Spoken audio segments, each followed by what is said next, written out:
All right, welcome back, everybody. Sorry, I apologize again for that delay. Gave you an opportunity to get to know your neighbors outside. We have nothing reportable out of closed session. The first item is actually oral communications. This is an opportunity for members of the community to address us on items that are not on today's agenda but are within the purview of the Regional Transportation Commission. You'll have 3 minutes to address us. Is there anybody that would like to come up during oral communications? Please feel free right here to the podium. Okay. Good morning. Let me know when the stopwatch starts. Okay. Good morning. I'm Robert Stevens, and I serve on a few nonprofit boards, but I want to make it perfectly clear that I'm just here representing myself. I'm here to address the issue of the rail corridor study. I want to start by thanking Randy Johnson for keeping an open mind on this issue.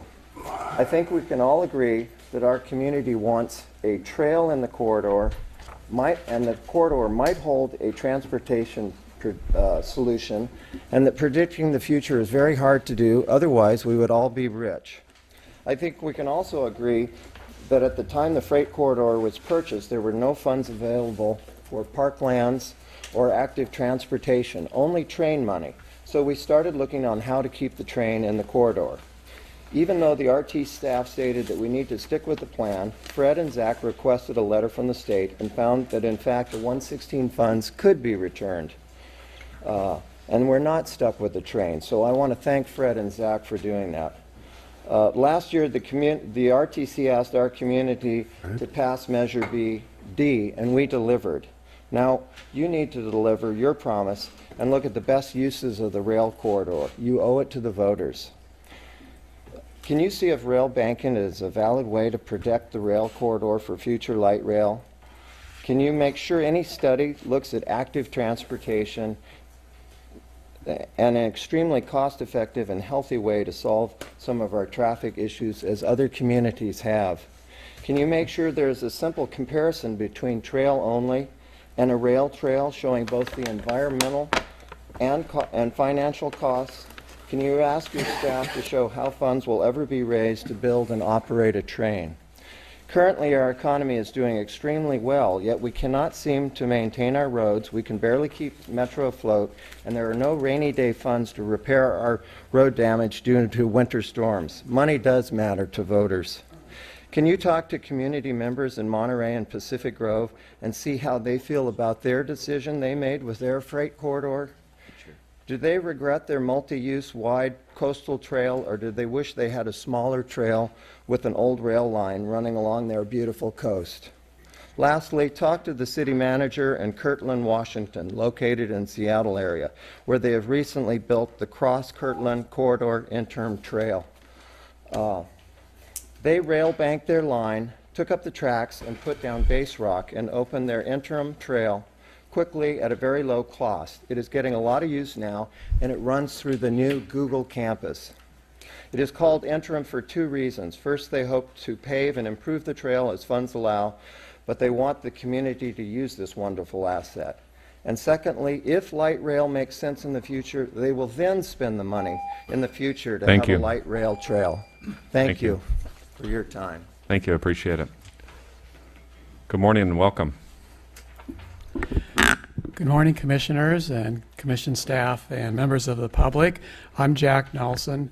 I'm a retired land use planner and environmental planner, and I'd like to thank you in advance for taking these couple of minutes to hear what I have to say this morning. I'm looking to call your attention to an article that was on the front page of the Santa Cruz Sentinel on Sunday. The title is "Seas Rising Faster Than Forecast. California will look much different at end of century." One sentence on the front page: a knee-buckling new state-commissioned report warns that if nothing changes, California's coastal waters will rise at a rate 30 to 40 times faster than in the last century. So this is actually the state of California's Ocean Protection Council, and one of our good locals actually chaired the working committee that produced this report, Gary Griggs, who you probably know of as the head of the Long Marine Lab. So I'd like to encourage you to go online and see this California's Rising Seas report, and consider what you will do as commissioners in relation to this. This is not only about ice caps melting, but it's about the heat that will melt those ice caps and raise the seas, along with thermal expansion raising the seas. So heat will do things that aren't mentioned in this report. This is just focused on sea level rise. But we know from the paleoclimate record, ancient climate, from things like ice cores and lake bed sediments, that in about 9,600 BC, global temperatures rose through natural processes about 12.5 degrees Fahrenheit in a decade. And what we've seen in the paleoclimate record is that climate doesn't just change in slow waves, it changes at times abruptly. And that's because forcings that push on the climate push, and then something shifts. And we are now at 400 parts per million CO2 in the atmosphere. And it hasn't been that way in the last 800,000 years of the ice core record, and we believe it hasn't been that way for several million years. But when it was, sea level was tens of feet higher, and it was a hot planet. And so we've pushed, and the reaction hasn't happened yet. And the scientists are worrying profoundly about that reaction. So here in Santa Cruz County, we have a greenhouse gas emissions machine. The main one has a name. It's called Highway 1. And you've got an item for that on your agenda, and now I'm getting onto an item on the agenda, so I've got to shut up. Thank you so much for listening to me. Thank you, Mr. Nelson. Good morning. Welcome. Good morning. Thank you. My name is Bob Morgan, and I'm a member of the Campaign for Sensible Transportation. And again, like Jack, I want to thank you for listening to us and for giving us a bit of time during oral communications. I want to follow up with what Jack said, and that was in reference to the front page article. And I've made a copy of just the front page of the report. You can download it, and it's called Rising Seas in California. The writers have made a point. Best case scenario is 2.5 feet if we start immediately to adjust and decrease our greenhouse gas emissions radically, and 10 feet by 2100 if we continue along the path that we're on now. And the point, one of the other points the article made was that the research and the studies are coming out so quickly that the reports like this, which will determine policy in California, can't keep up with the studies and research because the changes are happening so fast. So relative to our transportation decisions in the county, please consider electrifying in renewable energy sources our rail corridor. I think that's going to be critical to move people in the county. And I want to just quote the chief economist who was quoted in the article and in the study. And his name or her name is Goodell, and she's Zillow's chief economist. And what she has said is that, quote, she was surprised that when the company shared its information with mayors or city planners, officials saw sea level rise as an event that would take place far in the future. So we really continually need to be educated on this and know that change is happening fast, and it's happening now. Thank you for your time. Good morning. My name is Stanley Socolow. I just wanted to point out to the Commission and the public that the Campaign for Sensible Transportation is going to be putting on a free forum on June 3rd and June 17th. The first one in Santa Cruz, the second in Watsonville at the library, discussing the visions of transit on the rail corridor for the future. I'm going to be talking about bus rapid transit and autonomous vehicles, and there's going to be a presentation about trains on the rail corridor, and with discussion to follow. So I put a little flyer in the back on the table. People can pick up to tell you where and when. Thank you. Good morning and welcome. Good morning, Brian Peoples, Trail Now. Thank you. So I want to tell you about my day yesterday. I was subpoenaed for 8 hours over in San Jose for a lawsuit that's against this organization. 4 different lawyers going over the issue of the rail corridor and the accidents that are occurring. I don't know why they subpoenaed me, to be honest with you, but it was interesting. basically they're suing. You're involved in that lawsuit. I don't think the public really knows about this, so I wanted to disclose it for, basically poor management practices of the coastal corridor. And the idea that we're going to sit and leave the coastal corridor sit for 3 years, as is today, you're going to get more accidents. It's a hazard to our community. Essentially, your plan currently, the way you have it set up, we're not going to be using that coastal corridor till 2025. That's really, when we're talking about a transportation crisis that we're in, leaving this taxpayer-owned property sit till 2025. In the meantime, people are getting hurt, you're getting sued. I was sat there for 8 hours being drilled, taking my time by lawyers for people getting injured because of the property management process that you guys are applying. We really need to pull the tracks out and make it into a gravel trail and make it more safe for our community while you do your studies. There's no reason at all to leave those tracks in place. I personally estimate our economy will see a $2 to $3 million per month value benefit to our community through people not having to drive, through tourism. And yes, a gravel trail will have an impact on Highway 1. I know many of you don't believe it, but it will. It's unacceptable that we leave this property, this taxpayer-owned property, sit as a vacant lot for another decade. We support it, Measure D, and you need to start using that property now. And what I'm really, really concerned about is that a tourist child will be injured because of the mismanagement of this property. So I encourage you to use it now. Thank you. Thank you. Is there anybody else that would like to address this in oral communications? Seeing none, we'll close oral communications. Are there any changes to the agenda today? Yes, good morning, Mr. Chairman. We have some handouts and replacement pages. Replacement page for item 28, which is a resolution. A handout for item 23, the director's report. And we have comments from the public that are handouts on items 15, 28, and 29.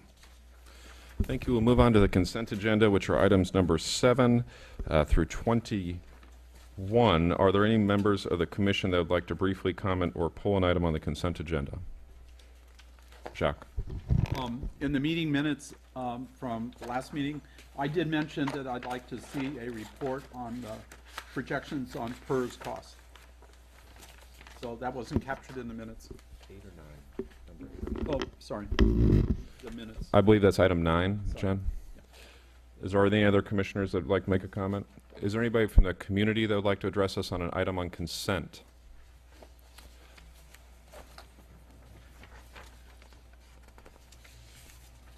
Good morning, Mr. Cancino. Morning, everyone. Ray Cancino, Community Bridges CEO. And one of our programs is Liftline. Just wanted to thank you for your continued efforts in providing the TDA funding for paratransit and other community needs. And so just wanted to thank you for your consideration since it is part of consent agenda today. Thank you. Thank you, Mr. Cancino. Is there anybody else from the community that would like to address us? Seeing none, we'll bring it back to the board. Oh, I'm sorry, Mr. Johnson. I just don't want to vote yes on item 15, so. You got it. Is there a motion from the board? Motion to adopt consent calendar. There's a motion from Director Bottorff, a second from Director Chase. I need to abstain from 8 and 9 because I was not present at that meeting. We would like to register a no vote for number 15 for Mr. Johnson. Mr. Caput, did you have something you wanted to add? I want to look at 15 for a second here. Okay, we will give you a second. Also, notice the amendment on the minutes to number 9 by Mr. Bertrand.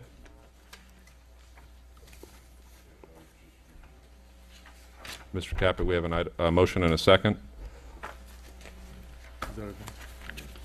All those in favor? Aye. Opposed? With that notation? As 2 noes on item 15, Mr. Caput also registers a no.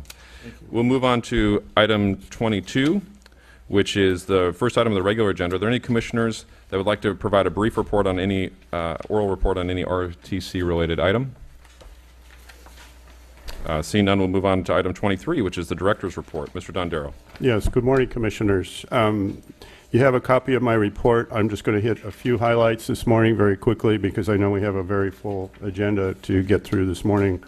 First, I'd like to announce there's a open house planned for May 31st in Felton regarding our planning project, the Highway 9 San Lorenzo Valley Transportation Corridor Plan. And this will take place at the Felton Community Hall from 5:30 to 7:30 p.m. on May 31st. And the purpose of this project is to develop an action plan for Highway 9 corridor projects, which will be funded in part from money from Measure D. Last week I attended the CalCog directors meeting in Sacramento. The focus of that meeting was mostly on legislation, including a big chunk of time on Senate Bill 1. Senate Bill 1, which is the next item in my report, was signed by Governor Brown last Friday, along with some other bills attached to that to complete the process. Just a quick note that this commission expects to see, may see an increase of about $600,000 a year in STIP funds, which is money that we could use on our state highway projects, although that number is yet to be pinned down by the state. We expect to provide you additional information on the bill following release of the governor's May revise of the state budget somewhere around May 10th. So we hope to bring that to you at the TPW meeting 2 weeks from today. I also attended on April 18th and 19th of State Passenger Rail Summit. There were several panels there. There's some highlights from those panels in my report. And one of the panelists I'd just like to take note was from the Sacramento region, where they are initiating a bike share program, which I am aware. I spoke with him after the talk, and he mentioned he had been down to Santa Cruz to talk to your staff. Apparently, Santa Cruz City is also going to initiate a bike share program.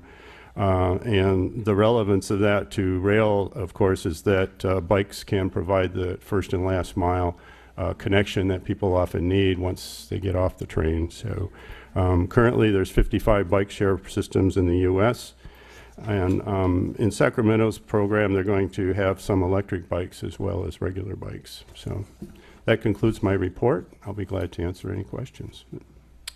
Any questions from commissioners? Is there anybody from the community that wants to address us on item 23? It's a non-action item. All right, seeing none, we'll move on to item 24, which is the Caltrans report with the district director's report and the Santa Cruz County project update list. Good morning and welcome. Good morning, everyone. My name is John Olenek from Caltrans District 5. I'm here representing Tim Gubbins, our district director. He asked me to come down in his behalf today. So four brief things I'd like to share with everyone. Of course, echoing what George said about SB1, that's our top line message. We're all very glad that that passed. We recognize and appreciate how the governor had the confidence to be able to pass this in behalf of the motoring public. This Fix It First plan in the bill will allow us to fix our roads, to repair our aging bridges, to reduce traffic congestion, and improve goods movement. As I imagine everyone's had a chance to look at the details, a lot of very good things in that plan.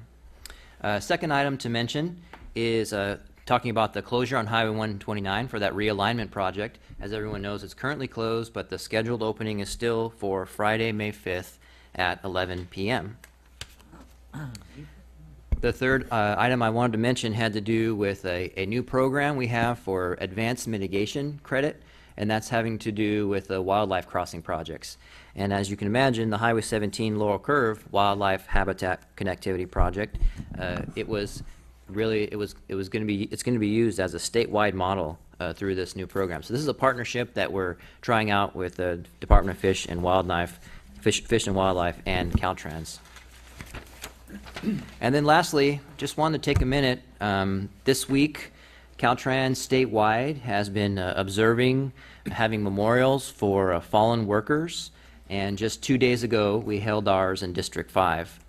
We really want to, it's important that we acknowledge the huge contribution that all of our employees and all of our contractors make toward the safety of millions of motorists. And sadly, this was a very difficult year. In addition to the tragedy that happened on Highway 17 in February, when Granite Rock employee Bobby Guild was killed when he was run over in the construction zone there were also, within the last 12 months, 3 Caltrans workers who lost their lives as well. We had an electrician in District 7 that was hit by a big rig, errant, crossed into the closure. In October, we had another electrician who was injured during his response, and he died subsequent to the related surgeries. And then most recently, just a few weeks ago, April 24th, a maintenance supervisor in District 1 in Northern California was killed, and that was a tragic act of workplace violence. We particularly remember her contributions toward protecting the public that she served. So I just bring this up to highlight, not only to highlight Caltrans as a single entity, but again, that we value and we respect the hard work of all of our workers, as well as all of our agencies do with their roadwork employees as well. And it kind of begs the question then, what can we all do with these points in mind? Well, with all of our staff, even with our friends and family, we take time to bring up the importance and the principles behind the safety messages that we all hear. For example, the Be Work Zone Alert public outreach.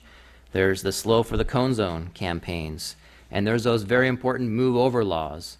We take time, and then we also have the Do Not Distracted Driver efforts, including some of the artwork that you see on the screens before you. So just wanted to encourage everyone to be safe in the work zones and share those messages. And like I said, this week we've honored the year, and we've honored our employees. And that's all I have to report at this time. Thank you. Are there any questions from Commissioners? Director McPherson? Yeah, I just want to thank Caltrans for, in the storm season, for being as responsible as it can be. I mean, we had just about every state highway here either washed out or just not, they were just not passable. And I think their response time and realistic correction of those systems was really to be commended, and I want to thank them for that. I also want to mention, as he mentioned about Senate Bill 1, that I think it's important. This is just not for the motoring public and the automobile. There's some funding for transit districts, and many of us are on the Metro board, and that was part of it. So I think that is going to help us in the Santa Cruz Metro system. And as well that there's a carve out of hundreds of millions of dollars for so-called self-help counties, of which we are one of 24 of the 58 in California now. So our chances of getting money, well, we have a chance. We didn't have one before. So when we were going, really pushing for Measure D passage, we were talking about the importance of self-help counties. We're in the ballgame now, and I think it's an important part of SB 1. And I want to thank the voters of Santa Cruz County who overwhelmingly, by more than 68%, voted for passage of Measure D. Thank you. Thank you, Mr. McPherson. Mr. Bertrand. Thank you very much, John, for reminding us of the fact that some of our public servants are often in danger, and I appreciate that mention. When we were considering D, I did have some questions about the viability of the animal subcrossing, I guess, if you want to call it that. So I went on YouTube and tried to find some things, and I did. It was very interesting how some animals teach their cubs and stuff how to get it underneath. Do you have any comments about that? Is that something that's been studied by Caltrans, and you could give me a little better idea of how it works? I have been involved a little bit. I do know we have some projects at work throughout our district. I mentioned the Laurel Curve one. In more closer to our district office in San Luis Obispo, there's been some work to put up higher fencing that's bear and deer. That's to prevent safety. crossing. To prevent there's crossing. a tunnel, to get animal life. I mean, the highway's fairly long, and then you have this small tunnel, and right. The question in my mind is how do you get that to happen? Is it a localized thing, or is there some sort of scent issue? Or I'm just a curious question.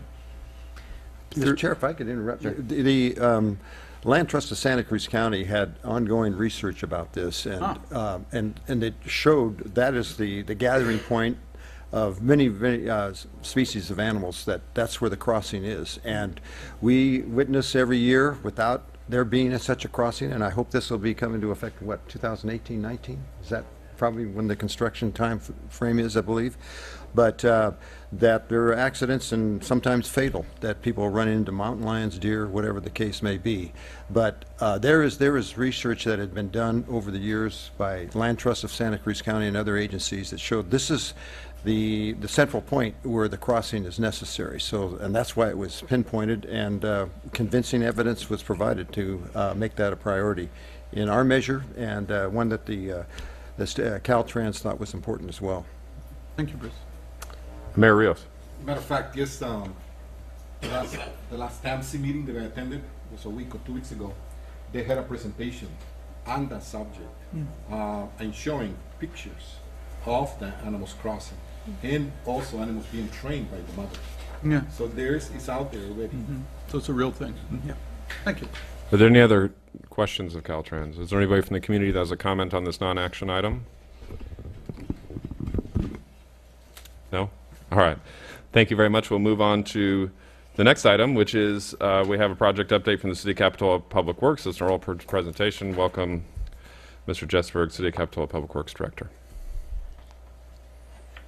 Good morning, Commission. Thank you for the opportunity. Welcome to Capitola. I have a very short update on projects we've completed and are working on Capitola. Recently completed projects include a overlay of 38th Avenue from Capitola Road to Bromer Street. We also did improvements to the Stockton Avenue and Esplanade intersection, where we added new sidewalks, bulb outs, consolidated crosswalks to help both pedestrians and traffic get through there, and we paved that area. We did a $1.5 million reconstruction of Park Avenue, Kennedy Drive, and Monterey Avenue. And there we used cold in place recycling, where we recycled about 85% of the asphalt that was on the road and were able to reuse it. In that project, we also were able to widen the bike lanes through Park Avenue. Unfortunately, those bike lanes were then damaged in the storms this February, so they're closed at this point. We're working on getting those reopened. So that was a big project in Capitola. We also did an overlay on Rosedale Avenue and completed the first phase of some ADA improvements through Perry Park, which provide a pedestrian and bike passage over Soquel Creek. Right now we are working on several projects. The highlights are another phase of the Rispin ADA that's actually under construction. That will continue those ADA improvements all the way up to Wharf Road, so you'll be able to go from the Nob Hill Shopping Center to Wharf Road. Highway 1 interchange Green Lane Break project, so this is something we actually opened bids and will be awarding a contract on at the next City Council meeting. Right now, we're looking at doing the 41st Avenue project, which will add as our highest priority project. The next slide, I'm going to add to that, but we'll hold off on that. We are also finally getting, I think, got the next step on the Monterey Avenue pedestrian pathway, which will go from the parking lot behind City Hall up here up to Monterey Avenue. A portion of that is on the on your railroad right-of-way. And then we are the Capitola Avenue, Bay Avenue roundabout. We're working on that, but I wanted to give an update. I know there's been a lot of discussion about that about a year ago. It does require several utility undergrounding projects, or one utility of several utilities. So unfortunately, that's taking quite a bit longer than we had ever hoped. We are meeting with PG&E next week to get their status, but it's probably still, knowing them, at least 12 to 18 months away from doing that undergrounding work. We will be doing traffic calming projects on Clare Street, Jewel Box, and Hill Street. And then we are looking as to do a large surface seal project throughout the city next year. Finally, I wanted to touch base on our preliminary list of Measure D projects. This is subject to some public hearings that we have not held yet and City Council approval. So this is, like I said, preliminary. The amount of projects we have here exceeds our funding. But the Highway 1 interchange, I mentioned that as we are moving forward with the 41st, we're actually trying to see if we can get approval to do an immediate addition to that with a July 1st budget to add the Bay Avenue and Park Avenue budget. So that'd be about 30% of our Measure R allocation, Measure D allocation this year would go to those green bike lane projects. We will be using part of the money this year to go to a city, apply to our citywide slurry. Then we'll be looking at pavement management projects on 42nd Avenue in that neighborhood, the Fanmar neighborhood. Clare Street traffic calming, something we're working on and look to fund in the near future with using Measure D money. And then we'll be looking at doing complete streets or road and pedestrian bike improvements. Probably the biggest one is Bromer Street near 41st Avenue between 38th and Bromer. That desperately needs some assistance. McGregor Drive, now that we have the new park out there, I'd like to do some pedestrian improvements out to that. And then also Capitol Avenue. That's it. If you have any questions, I'd be happy to answer them. Thank you. Are there questions from commissioners? Any comments from commissioners? Dr. Brown? Hi, just one quick question. Traffic calming measures, can you just give us a little bit more information?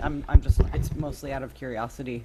So on Claire's, we're actually, I mean, it's a combination of, we're looking at traffic intersection improvements such as either small roundabouts or traffic circles, bulb outs, chicanes. We're all looking at that.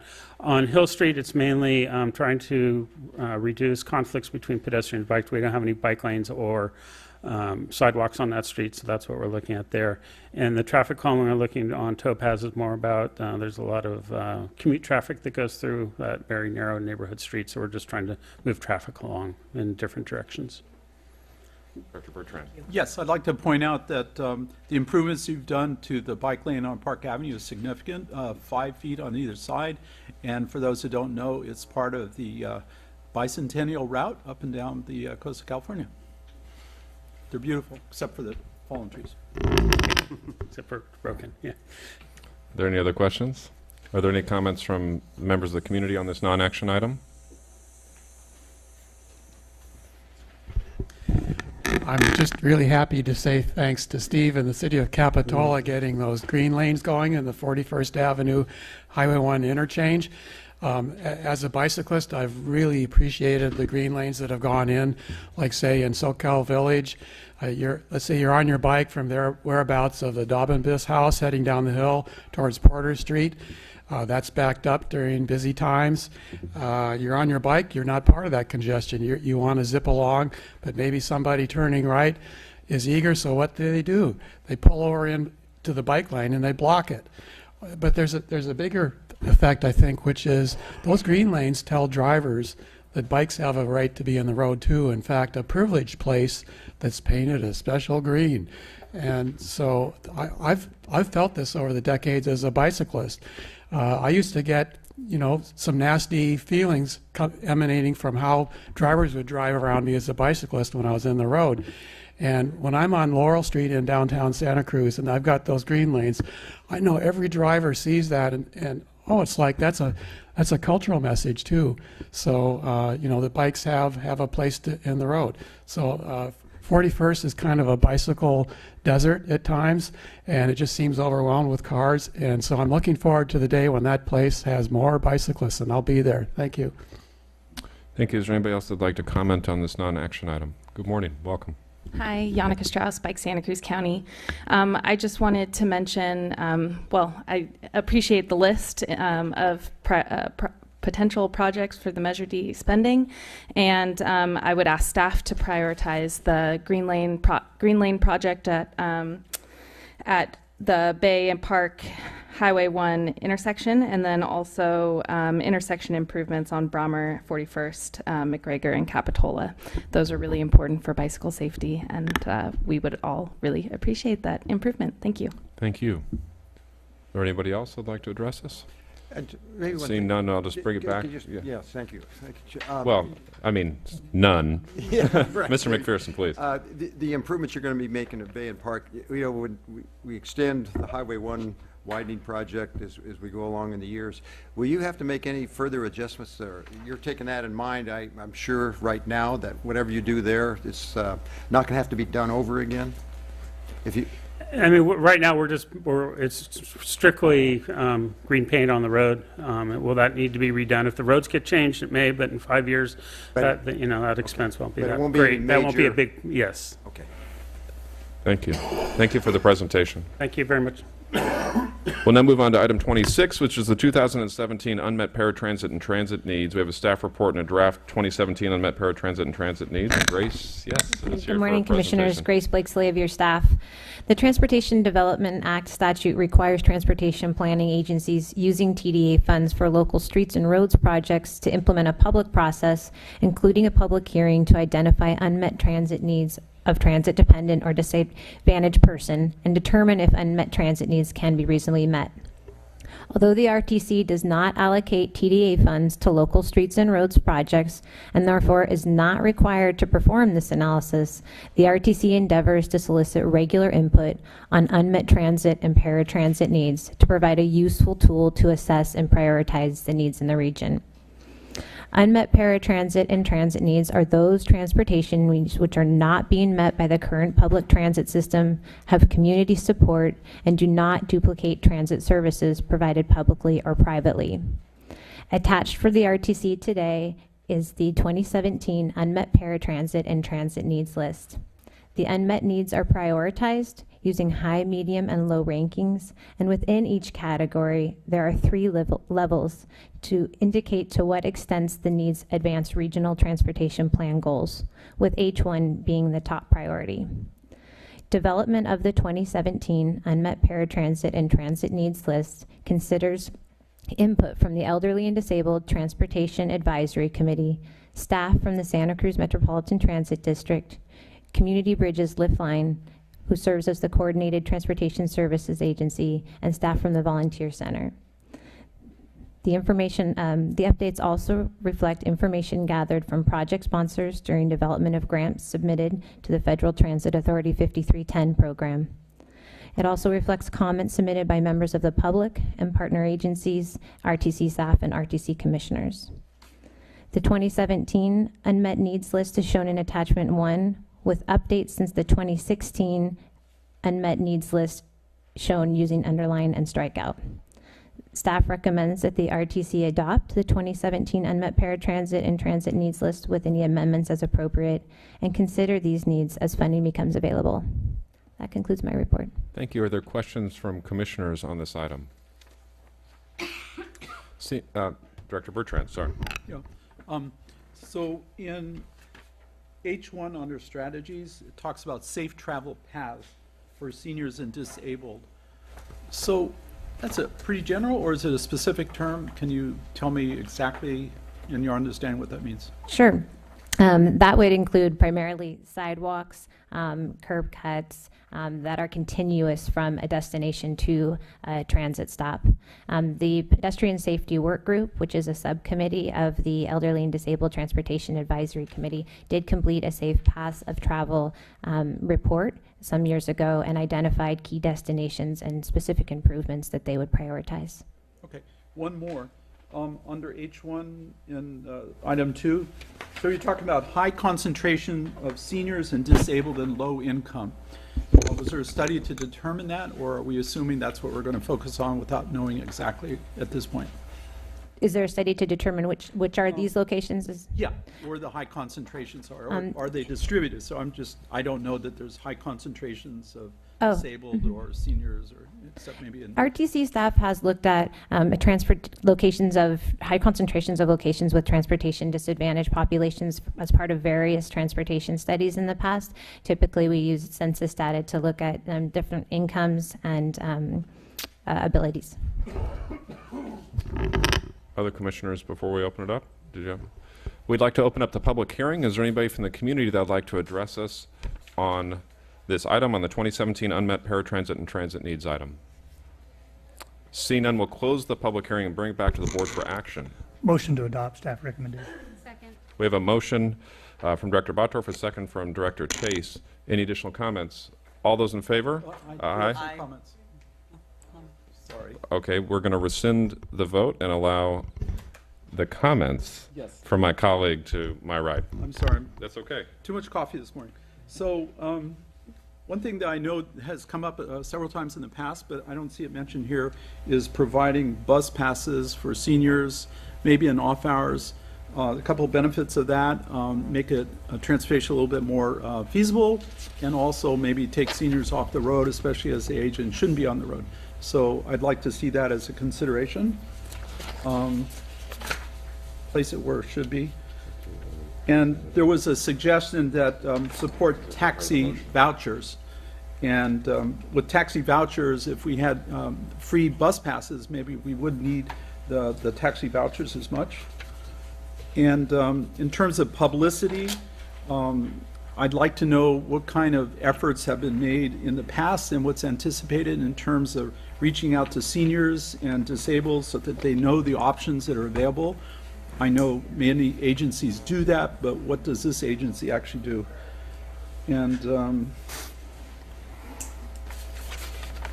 there was one comment that I would like to know a little bit about, and it was partially dealt with in the consent agenda, but I'll bring it up here. And that was under Paratransit Specialized Transportation Capital, under H2, item 20. And so there was a mention there of Cruz operating facilities, and I believe Metro has a facility in Watsonville. So maybe working, with Community Bridges on seeing if that's a feasible site for them, so that we could benefit from that facility.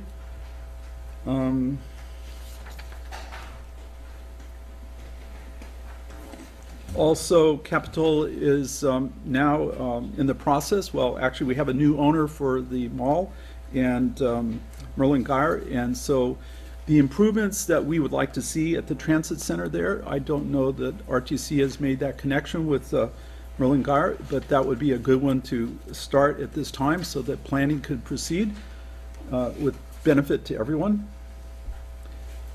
And those were my main oh yes, Wi-Fi on buses I think would expand our ridership base.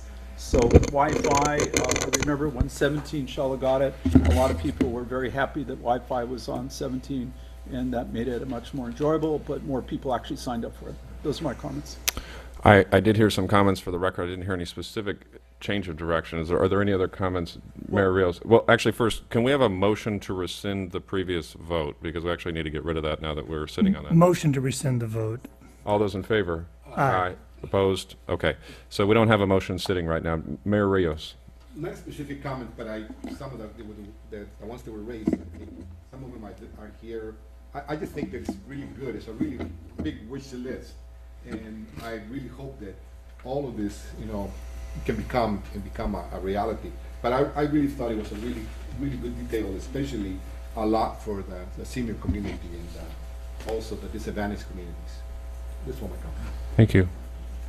Okay, Director Hagan, and then Director Brown. We talk about the. You can use the mic, Norm. Norm, the mic. We talk about senior communities, and I live in one. Watsonville has the 3 largest senior communities in the entire area, with Bay Village, Pajaro Village, and Monteverde. Those 3 places have over 1,000 single homes for seniors. And when you talk about seniors, you're talking about those people primarily. Nowhere else in the Tri-County area do we create a larger area for senior population. And when you refer to how seniors think, drive, walk, I would like to say that you have already investigated and researched that area particularly. Please. Director Brown. My only comment is to say this is a very daunting, as Mayor Rios said, wish list. It reminds me of all the work we have to do, and I'm glad that we have some influx of funding to try to get some of these unmet needs met, but we have much work to do. And I'm really happy to see such an exhaustive report, and again, daunted by the unmet need for many. So there was one in speaking to my colleague, there was one item of requested of additional direction regarding the bus pass component. Is that something that a maker of a motion would be willing to add on as additional direction? Well, I'd like a little direction. I'm not sure if that falls under the purview of the RTC to do that, or whether that falls under the guidance of Metro to do that. So I'm not sure if it's appropriate for us to include that as part of this recommendation. So I'd like some input from staff on how they view that.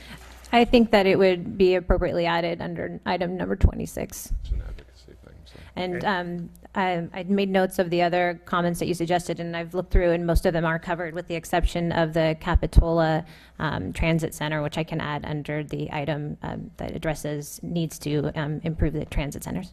Thanks for your consideration. Yeah. So is there a motion with the direction? Motion to adopt staff recommendation with the inclusion of the bus pass allocation and the other items that were going to be looked into. Second. All right. So now we have a motion from Director Bottorff, a second from Director Bertrand. I'm going to pause. I hear nothing else. All those in favor? Aye. Opposed? Passes unanimously. Thank you, Grace, for that presentation. We'll move on to item 27, which is the Highway 1 Corridor Tiered Environmental Document Status Report. We have a staff report milestone schedule. Mr. Schultz is here for presentation. Welcome. Thank you, Mr. Chairman, members of the Commission. As noted, this is an information item, no action required. Out of respect for your time with the busy agenda, I'll keep my presentation very brief and look forward to responding to any questions you may have. In overview, as you know, the Highway 1 draft environmental study was released in November of 2015. And by the close of the comment period in late January, Caltrans had received well over 900 comments on the documents. The next step in the process is to evaluate the technical studies that may need being updated to respond to those public comments, as well as regulatory changes that transpired since the development of the draft document.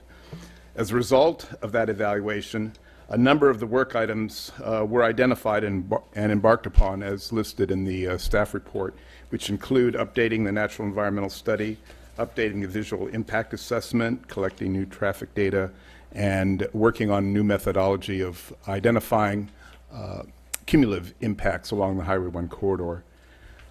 To date, a lot of that work has been accomplished, and as shown in the milestone schedule, we are within a few months of completing the technical studies and beginning work on responding to the public comments.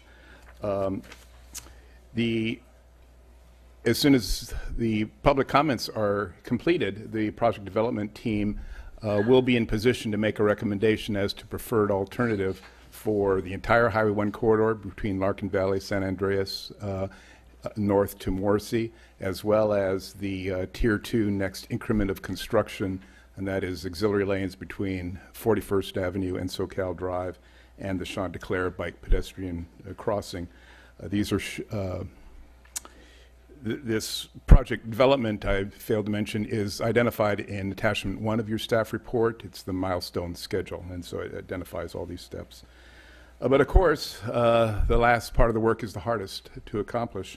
That said, it's important to note that there's been efforts made to strengthen the communication, direct communication between RTC director and Caltrans District 5 director and key staff. Met with them just 2 weeks ago for the purpose of identifying critical path items and keep this project moving forward. This is very important because the completion of the Tier 1 environmental document is a prerequisite to beginning the project development activities for the other projects identified in the Measure D highway program. So we must complete this Tier 1 environmental first. As you can see in the milestone schedule, that out of order in my presentation here, that the end of identifying the preferred alternative and responding to public comments is not the end of the work. However, that just marks the beginning of a review cycle. It takes 1 year to accomplish, and all the steps are identified in that schedule. In terms, before we get to Caltrans approval, and Federal Highway Administration is separately reviewing and approving this document because it is considered a major project by their standards. In terms of the project budget, at the moment, the budget looks okay, based on budget allocations made as part of the 2016 Regional Transportation Improvement Program and carryover funds from prior year budget. I do anticipate having to start the Phase 2 project here later this summer with completion of the technical studies and identification of the preferred alternatives. As stated in the staff report, it may be appropriate to establish a contingency budget. However, the need and the size of that contingency will be better understood upon the completion of the Phase 1 activities. And for that reason, I would recommend reporting to the board later this summer as to the status of the project and meeting the targets of the milestone schedule and the status of the budget. And that completes my presentation. Prepared to respond to any questions you may have. Thank you. Are there questions from Commissioners? Director Johnson. Thank you, Chair. So give us the best guess in terms of when shovels will actually turn dirt and this project will move forward. Construction 2021, in the spring of 21. So that then begs the question, is there anything, because when Measure D was passed, a big part of it was to help with the congestion and the pain and suffering that people have every morning and every afternoon. And I don't know if promises were made in terms of timing, but I would assume that the average voter didn't really think that it would be a 5-year plan before it even essentially got started. Now, I know there's intervening studies and so forth that have to be done. Question is there anything that this commission could do or you could do or the consultants could do to speed up this process and make it happen even faster for the benefit of those people who every morning and every afternoon suffer? And these aren't Scotts Valley and District 5 people. These are all people from Watsonville all the way through Santa Cruz. And you have to kind of, you have to feel their pain. And so the question, is there anything we can do to accelerate the process? I think the most important thing we can do is, as mentioned, the direct communication between the executive directors of the respective agencies to identify critical path items and treat this not as business as usual, but a high priority. Caltrans made it very clear they want to be part of the success story of delivering Measure D. And so I think that direct communication, bringing a spotlight, so it's just not a bureaucratic process, but it's a process focused on project delivery is the single best thing. Follow up, Chair? Please. So I would ask the Caltrans, John, is this feasible? Is this something that, if not to take shortcuts, but to really give this our very best effort to kind of expedite a project like this? Thank you for the question and responding just through the chair.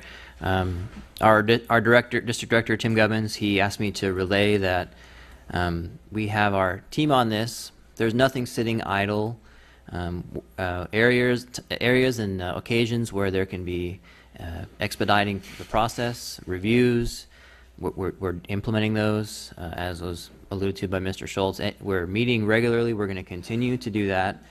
And we have a commitment to the people of Santa Cruz County and to this board to do everything with it that's in our power and within the processes that we are dealt with to have to adhere to continue with this project and move it along. Where there are opportunities that would come up for time savings, we will absolutely pursue those in the partnership, because it's true.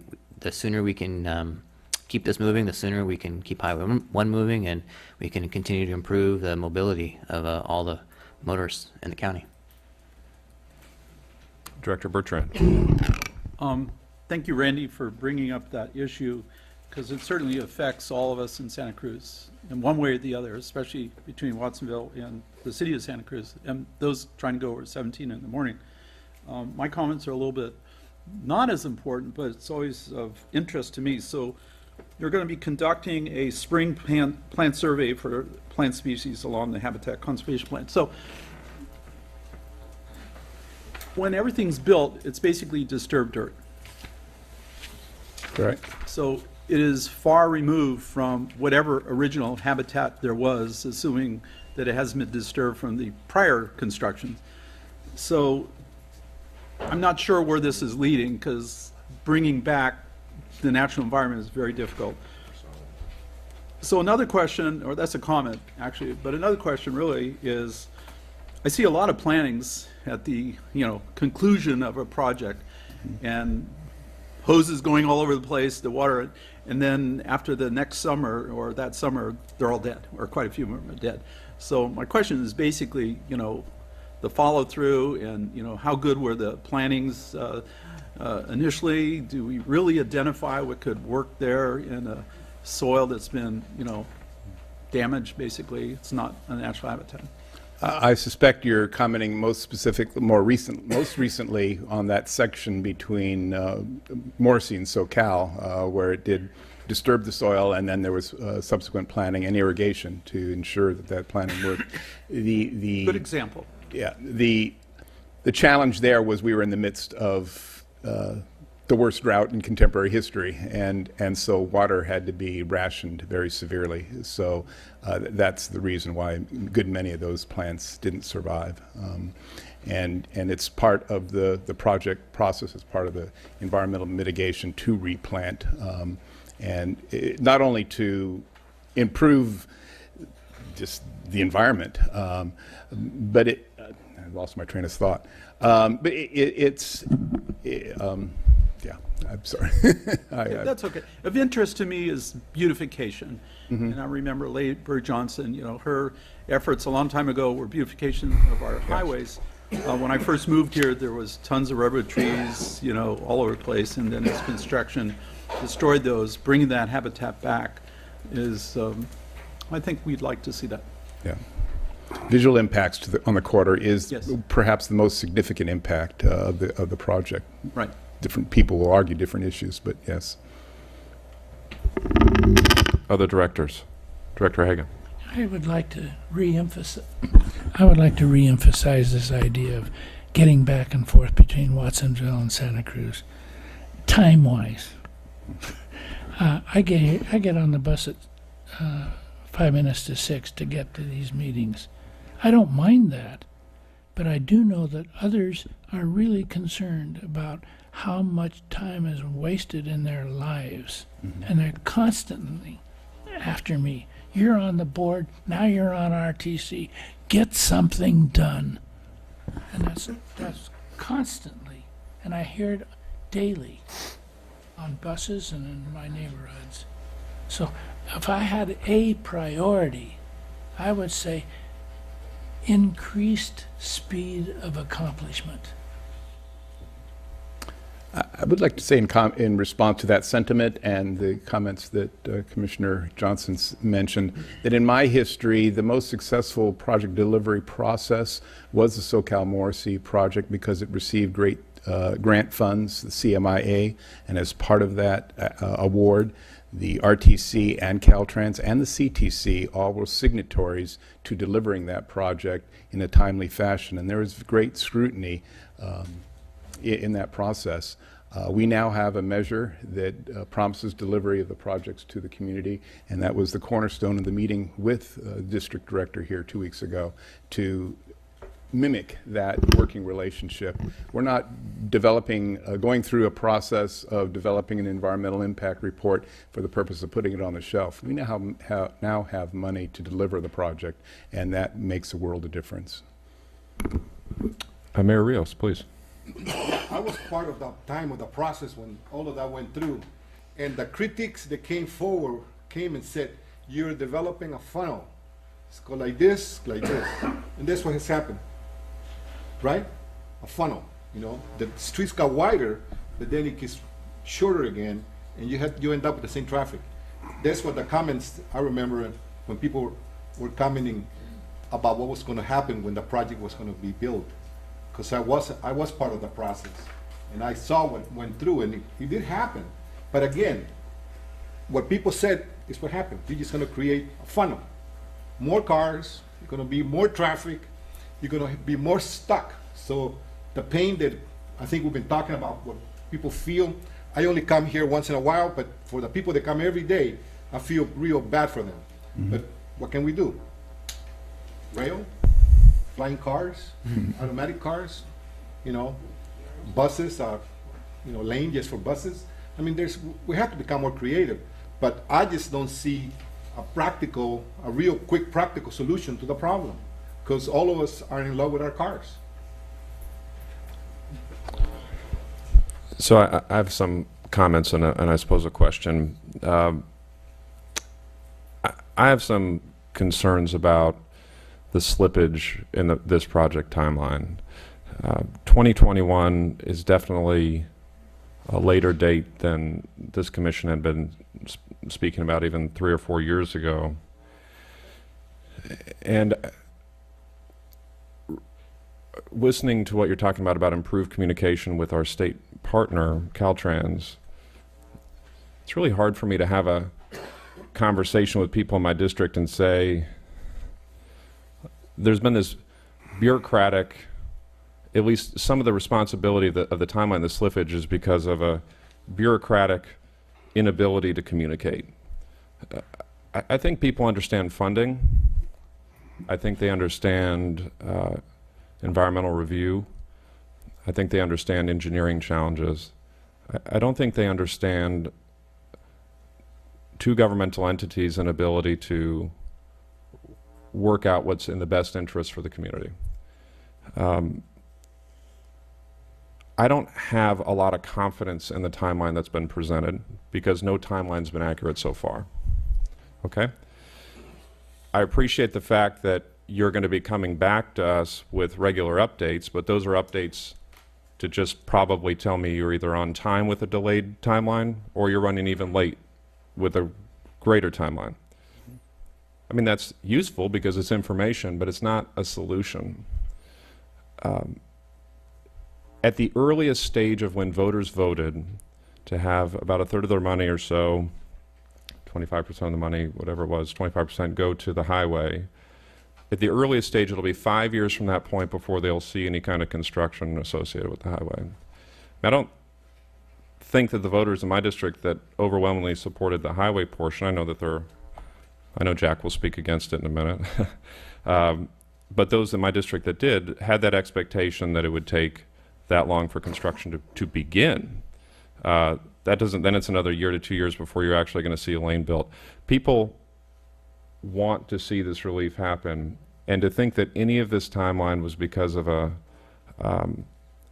changes in regulatory procedures, inability for Caltrans, which sits here, once a month to do this. I mean, it's something that isn't justifiable and cannot be easily explained to the community. The community did their part. They provided the funding. That was a heavy lift for a lot of people to do. I mean, it's not just an economic hardship, but for some, it was actually a value decision where they were saying, I don't like 25% of this ballot measure, but I'm going to do it anyway. And we asked them to take that leap of faith with us. But now I'm saying, can you take a leap of faith and then hold on for a while because it's still going to be even longer before something actually gets built? I think that part of Director Johnson's comments are more of what's shared by a lot of people in my community. I'm not here to just share their anger. I'm trying to be measured about it. In that they want to see action, and the best that you've given is sort of a timeline that may present action 5 years from now, 4 years from now. If any of this is on us, meaning from a bureaucratic standpoint, any of this is on a state agency from a bureaucratic standpoint, that needs to be really elevated in a discussion. Again, if it's an engineering issue, if it's a finance issue, if it's an environmental issue that's creating the majority of the problem, that's one thing.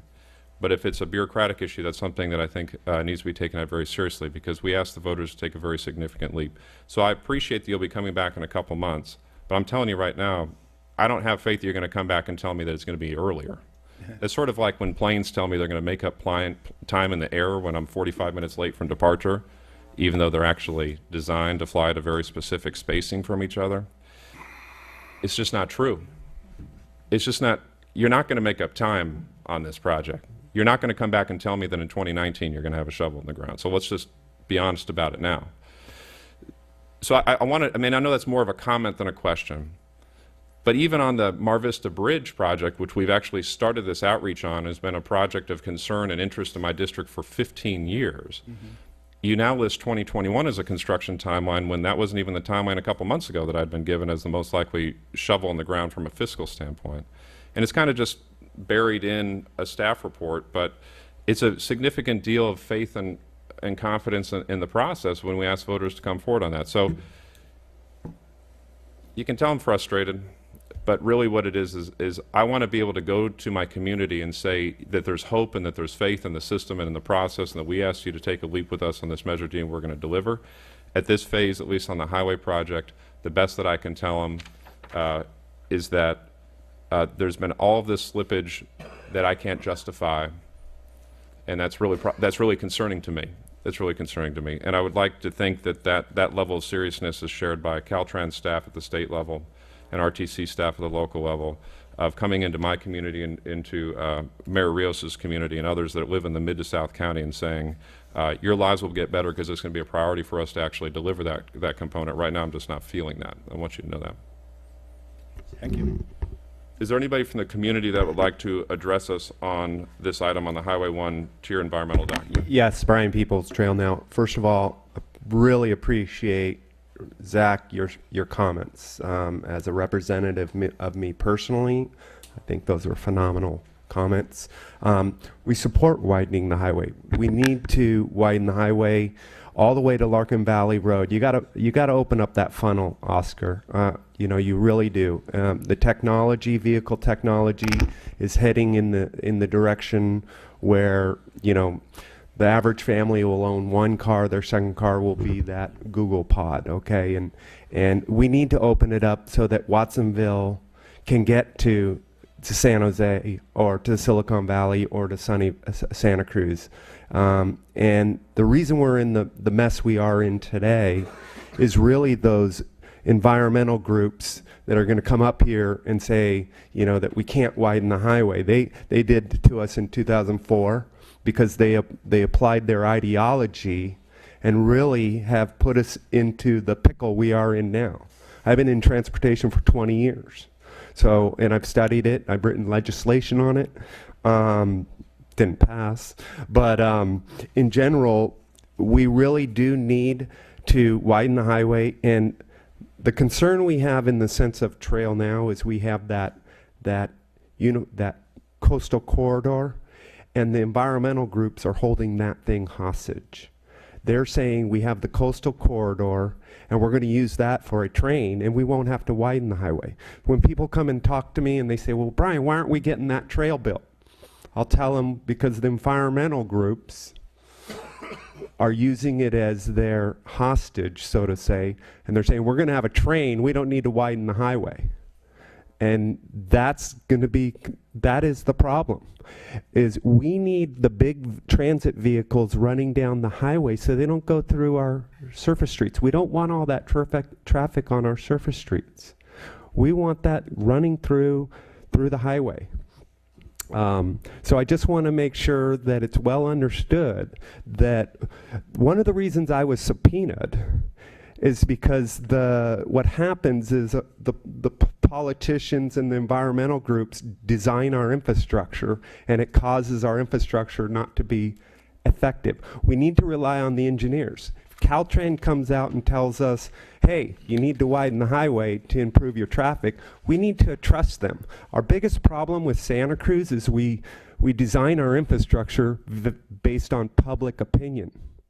We can't live that way anymore, and that's why we're where we're at today, is we can't rely on our public environmental groups to dictate our infrastructure at the end of the day.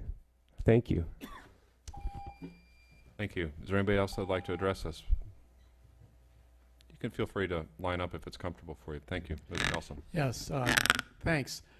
Jack Nelson, former co-chair of the Campaign for Sensible Transportation.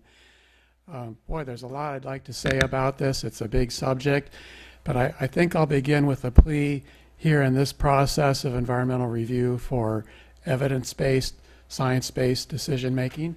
And I heard Commissioner Friend making an assumption. He would like, as I would like, to be able to tell his constituents, your lives will get better. He's referring to widening Highway 1 and less traffic delay on Highway 1. But yesterday I went up to the North Branciforte Avenue Bridge overlooking Highway 1 and looked at the completed Ox Lanes project there and saw a very congested highway. cars crawling along. I don't think their lives have gotten all that much better from that. And there's a single page in the draft EIR that I'd like to zero in on. It's a page that dismisses the concept of induced travel. Now, 2 Saturdays ago, 4,000 people marched for science here in Santa Cruz County. And they're upset about an administration in Washington, D.C. that puts their free markets and do anything to the environment ideology ahead of science-based decision-making. Well, you know, I was thinking about coming here and thinking, well, gosh, is the RTC willing to consider the science-based evidence on induced travel? That single page in the draft EIR, you track down the references. They go back to free market think tanks in Ohio and North Carolina, 2 studies, both written by the same man. Those think tanks, I wouldn't be shocked if they were funded by the Koch brothers. Meanwhile, the California Air Resources Board, that agency, published a study a couple years ago where they hired UC Davis to review all the scientific-based, evidence-based literature on induced travel. Conclusion: induced travel is a real problem. You build more freeways and people fill them up and the congestion returns. And now we've got climate change. So what could your commission do? What could Caltrans do? It could tell the consultants writing that draft report and revising it, use science on induced travel. Use the California Air Resources Board's report, authored by Susan Handy of UC Davis. Use that as your evidence. Make your decisions based on science, not based on an outdated belief that widening freeways helps our public. Thank you. Thank you for those comments. Is there anybody else who would like to address us? Welcome. Welcome back. Yeah, Stanley Sokolow again. Yeah, I'd like to emphasize a little bit about what Jack just talked about. My feeling is the quickest way to provide a traffic relief for the people on Highway 1 is not to widen Highway 1, but to put all due speed on providing an alternative on the coastal corridor, whatever it may be, train, bus, something in addition to pedestrian bicycle lane on the corridor. The experience that I'd point to is Interstate 405 through the Sepulveda Pass in Los Angeles. They had a, I-405 is very congested. The solution suggested was to widen it through the Sepulveda Pass. They undertook a project to add 2 more traffic lanes and a bus lane, as I recall, each direction. It was projected to last 4 years. You remember there was news about they had to knock down a bridge. They called it Carmageddon. They were going to have to close the freeway, which is a major commute corridor. And finally, after the 4 years, they weren't done. It took an extra year. The project, which ran over budget, it ended up costing $1.2 billion with a big B dollars. And by the time the 5 years was elapsed, they ran a study a few months after that. The traffic congestion and travel time was as bad as it was before they started the project.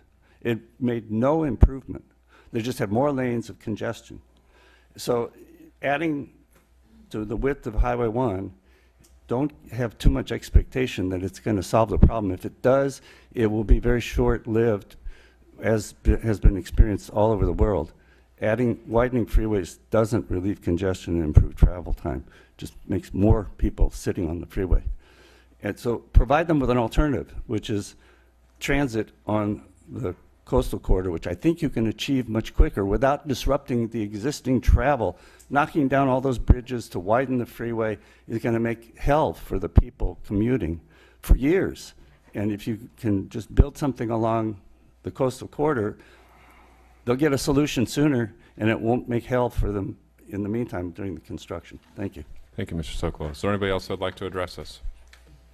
Good morning. Welcome back. Good morning. Thank you. And I want to say thank you, Mr. Friend. Thank you, Mr. Rios, and also other members who had very thoughtful comments regarding the divisiveness of Measure D. And it was a passionate subject for many of us here. And I know it was a difficult value judgment to make in reference to voting for Measure D. I personally did not vote for Measure D, although I do respect that we've gotten other funds for other great projects. I too agree with Mr. Rios and Jack and others, as well as, of course, the researchers who are saying that widening highways will not help the problem of Highway 1. And I noted that Mr. Schultz said shovel time spring of 21. I am thankful that there will be a thoughtful EIR process. I think that's going to be critical. We need to be very thoughtful in this process. We can't push things through. That's not going to be effective, and it's going to cause a lot of heartache. I'm interested to know what would be the estimated construction time if we did have shovel breakthrough in 21. How long will we be working with this construction? I happen to remember Morrissey was 18 months or longer. So I suspect it is going to be a longer inconvenience time for residents in the county. And then lastly, just a question about the habitat that was replanted along Morrissey. A mention was made of the drought. Again, with climate change, we can expect a mega drought as the normal now. This was a very unique winter, I think. So again, habitat is going to be affected by this, by these kinds of things, primarily climate change. My wife recently noted in the front page of the Sentinel that the Nissan car dealership wants to move to the intersection of Soquel and 41st Avenue. We recall when the large, what's the name of the, it's not Orchard, what's up there now? Home Depot. And the Safeway was remodeled up there, and Home Depot was coming in, and there was discussion about congestion at the 41st and Soquel area. That congestion is terrible, and coming off of Highway 1, the congestion is terrible. And I recall in the EIR that there weren't accommodations made for the intersections once the widening does take place. So our intersections will be overcrowded, and they will be gridlocked as they are today from the widening of Highway 1. And I suspect the Nissan dealership will add to that at that intersection too. Thank you very much, Commissioners. Thank you for those comments. Anybody else who'd like to address us? Good morning. Hi, my name is Gail McNulty, and I am the Executive Director for the Great Santa Cruz Trail Group, but I am speaking at this moment simply as a resident of Santa Cruz. And I would like to first thank, I believe it was Jack who was talking about the induced traffic. I think that's a really good point. And I'd like to thank both Zach and Randy for bringing up the need to move quickly on solutions. I would also like to point out that putting all of our efforts into the rail corridor and the idea that that's going to be a faster and quicker and more reasonable solution may be unwise. I know that the trestles and the work that's involved there is nothing small and nothing that should be overlooked. Speaking to residents of Capitola, they're concerned about the safety of their trestle. I've been told that it's actually made of wrought iron, which is not weldable and not something that's going to be easy to update. And thinking about the rest of the rail infrastructure, it's all very old. It's not like it can be easily updated and quickly transformed into some sort of light rail. If we can take up what's there and work on building an actual active transportation network, that may actually help in the widening of one. It will give people a chance to get out of their cars and start getting some exercise as they go to and from work and getting across town. And then perhaps going back to the idea of bus rapid transit on one, with people having a way to get out and use bicycles and other means of getting across towns during that construction time, could be a truly, truly great solution for everyone involved. So, and Mr. Rios, I've spoken to some people in Watsonville who have expressed the concern that residents of Watsonville don't have a safe place to go and ride bicycles and get exercise right now. And these people that I've spoken to are very excited about the possibility of having this way to get across town safely. So just another thing to keep in mind. Thank you. Thank you. I would like to bring it back to the Commission. It appears as though there would be an action here to receive the information, including the current milestone schedule. Is there a motion to do that? Second. We have a motion from Director Bertrand, a second from Director Brown. All those in favor? Aye. Aye. Opposed? It passes unanimously. Thank you for that. We'll move on to item 28, which is the Unified Corridor Investment Study, draft goals, criteria, performance measures, projects, and scenario analysis. We have a staff report, the draft goals, a resolution, the project map area, the survey results summary, the public workshop results summary, email information, and public project ideas, and a staff report. Good morning and welcome.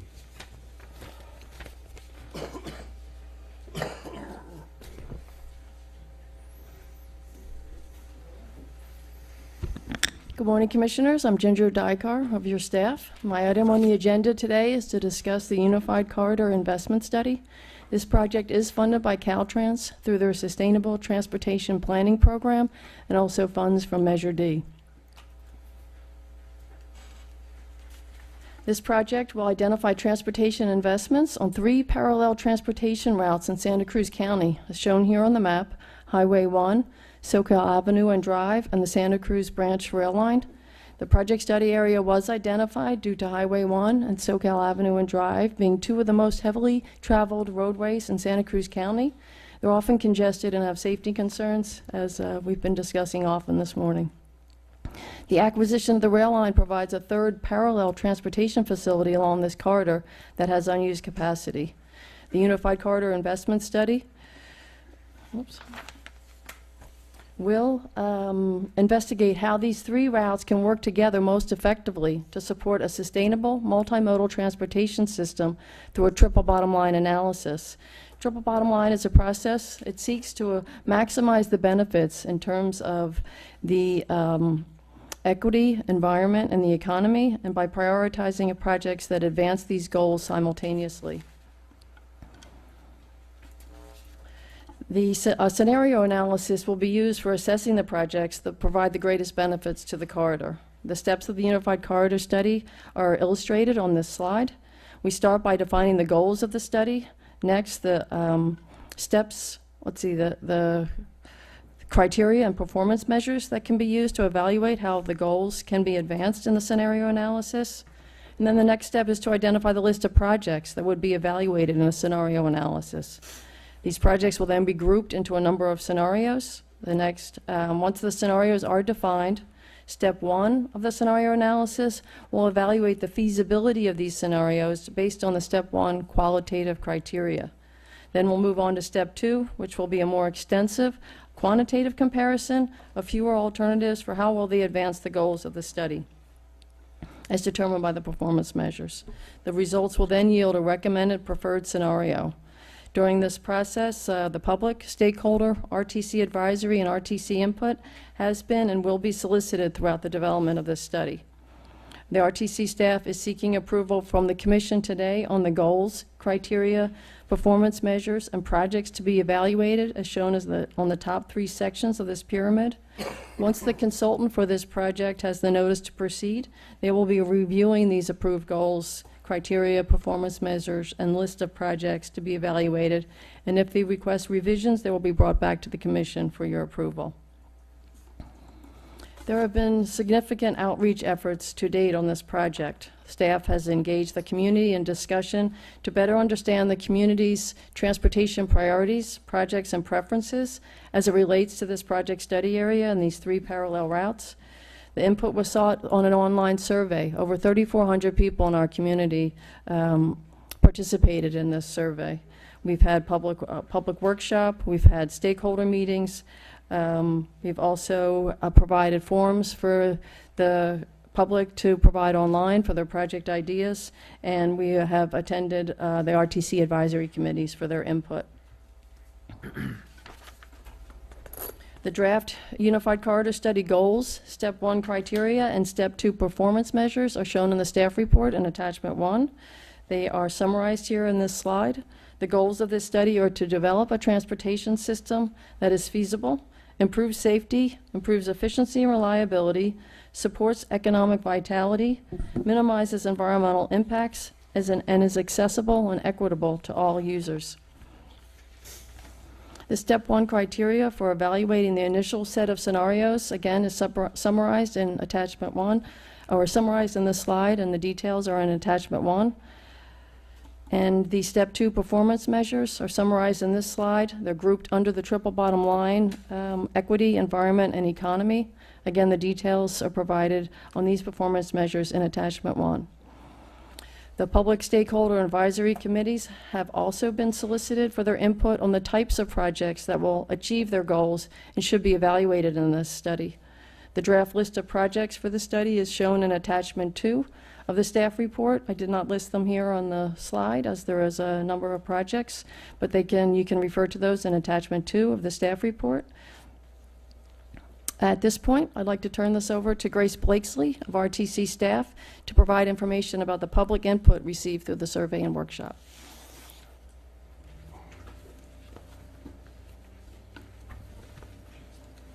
Good morning, Commissioners. Grace Blakesley of your staff. To support development of the draft of the goals, performance measures, and project types before you today, RTC staff solicited input from the public about their transportation priorities, preferences, and desired projects on Highway 1, Soco Avenue Drive, and the Santa Cruz Branch Rail Line. An interactive survey tool was used to solicit input from the public. The survey design focused on encouraging a larger number of residents from across the county to share their ideas about the Unified Corridor study. It also provided participants with information and feedback about their survey selections. As Ginger mentioned, we had over 3,400 participants provide input using the survey, the highest of any recent RTC surveys. The first step in the survey involved identifying the participants' top 5 transportation priorities. Staff reviewed survey participants' priorities based on the number of times a priority was selected and the overall ranking of each priority. Travel time was selected the most frequently and on average had the highest ranking by participants. Improved safety was selected the second most frequently and had the third highest ranking by participants. And travel without a car was selected the 4th most frequently and was rated the 2nd most important based on participants' priorities. Moving the most people, reliable choices, and minimize emissions were also prioritized by over half of the survey participants.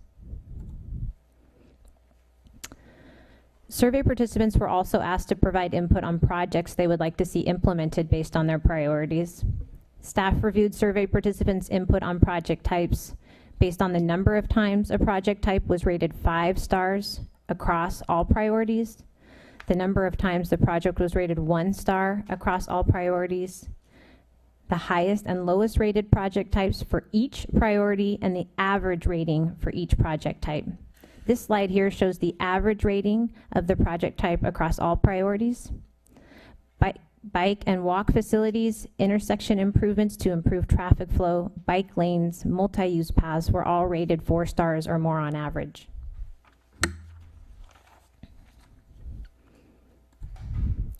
Participants were also asked about their transportation preferences to help RTC better understand the community's values and provide some information about preferences and where investments could be located. In this example, participants indicated a strong preference for bicycling longer distance on a continuous multi-use path when compared with a direct out on a shared roadway. Around 80% of participants provided some demographic information when they completed the survey.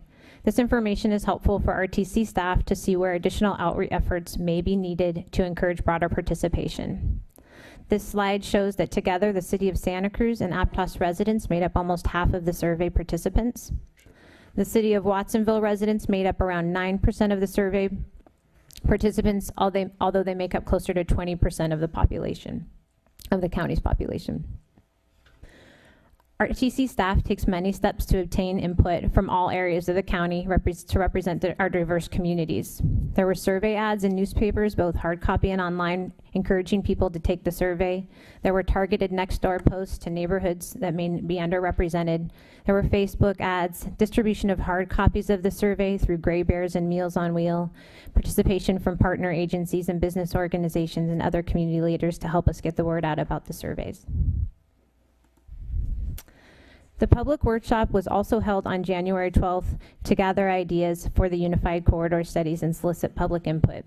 Over 70 individuals participated in the public workshop, which included a presentation and activities to obtain input on their priorities, preferences, and project types. Although there were many similarities between the input received at the workshop and the survey, there were some differences. Travel without a car was the priority most frequently selected at the workshop, and transit improvements as strategies for improving travel time was one of the most frequent project types identified by attendees. RTC staff released a request for proposals for consultant services to prepare the Unified Corridor Investment Study on March 17th, and proposals were due on April 24th.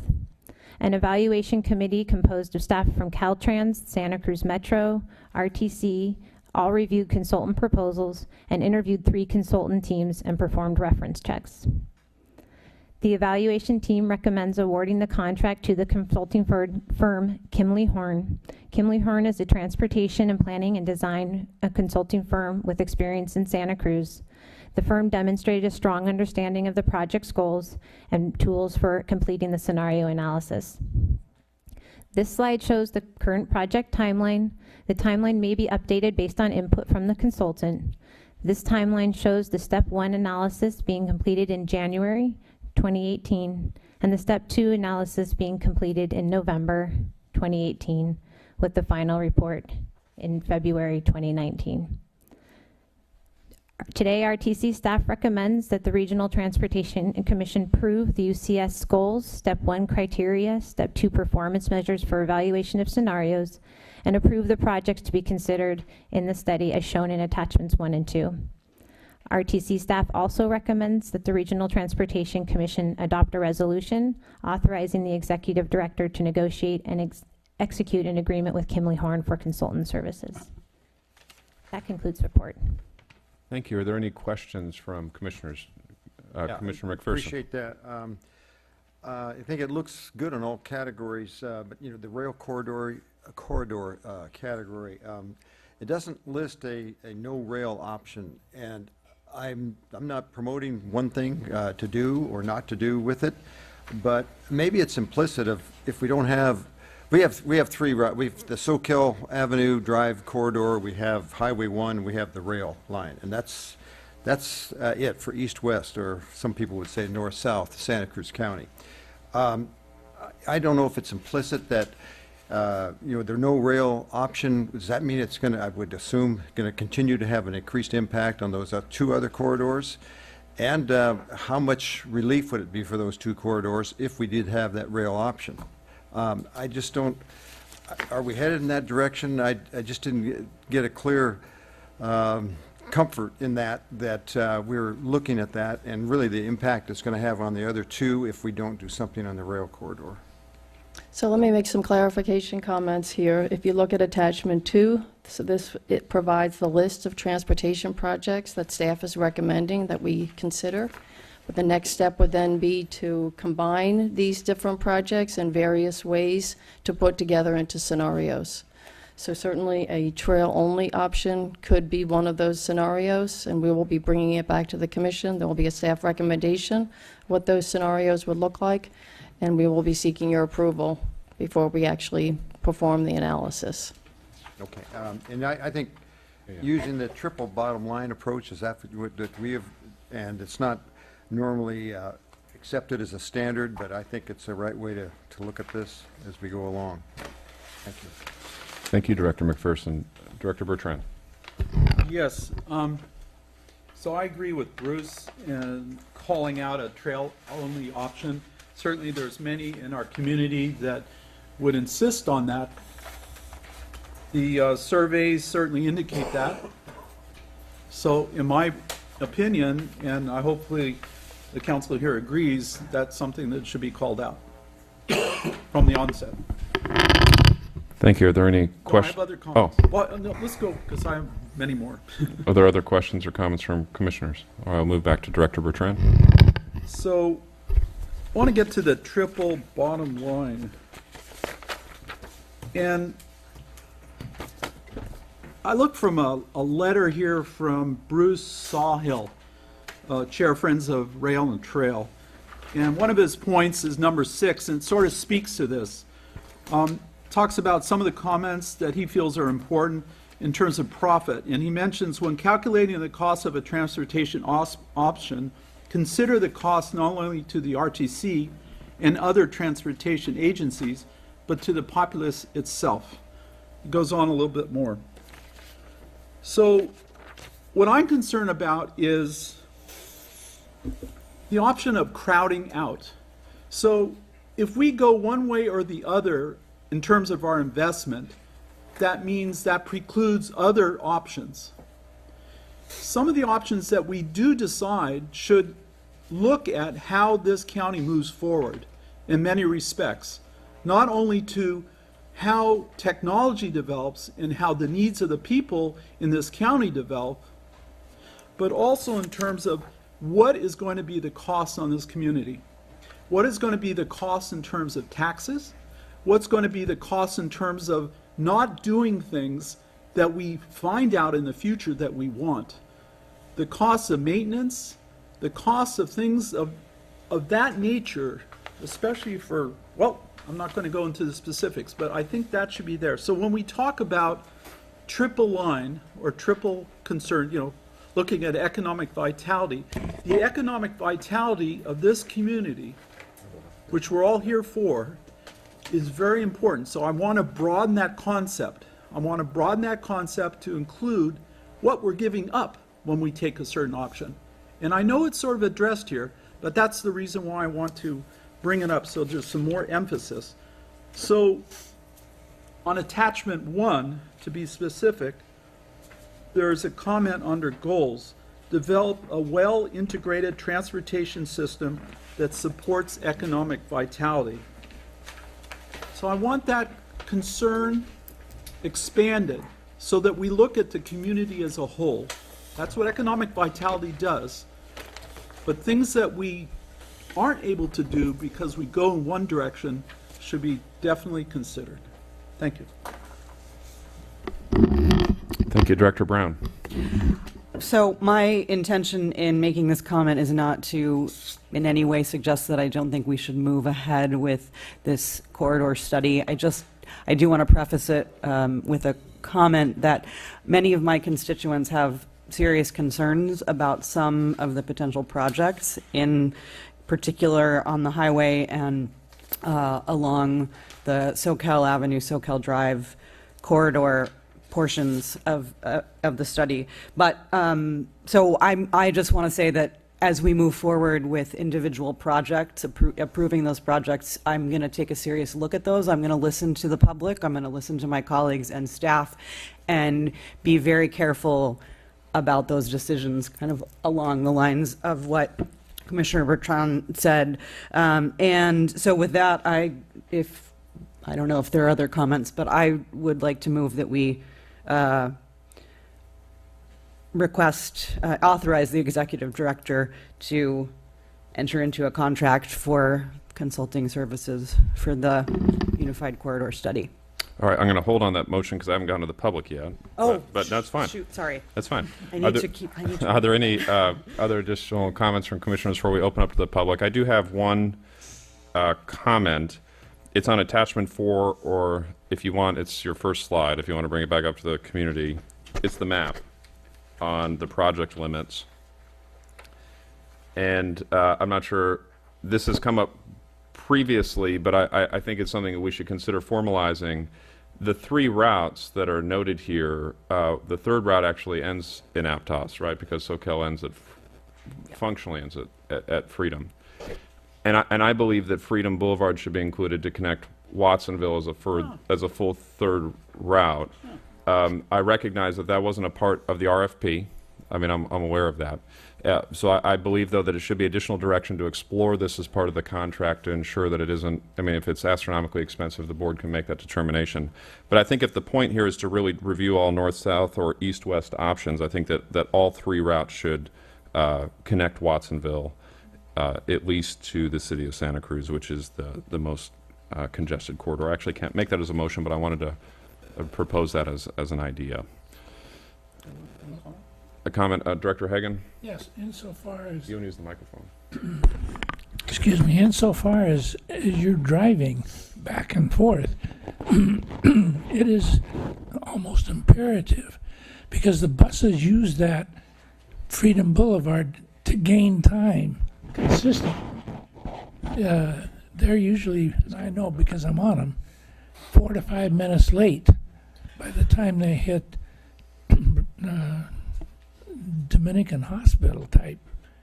Go beyond that, they hit the stop and at Freedom Boulevard, the buses turn, go up 71, and he will, on 71 bus, will gain time and catch up with the 69s and 91s. It's because of that wide open area of Freedom Boulevard. And granted, it's a slower time. You have to slow your car down a little, but it does make up an awful lot of time. Thank you, Mr. Friend, for that comment. Thank you. Director Bertrand. I note a letter from the public, namely Lowell Hurst, the mayor pro tem at Watsonville, is definitely interested in concerns in traffic to Watsonville. And if the freedom idea helps, I notice when I go there, depending on the time of day, it's very crowded for the residents there. There's a new development out there, so it's a back way. So maybe some attention should be given to that. Thank you. I'd like to. Did you want to say something, Director Riss? I guess my question, why is it that it was left out? Yeah. Or was not included, I guess? Do you, either of you want to answer that question? It was Daldero? discussed, and it was, we were trying to contain the cost of the study, frankly, and we weren't quite sure.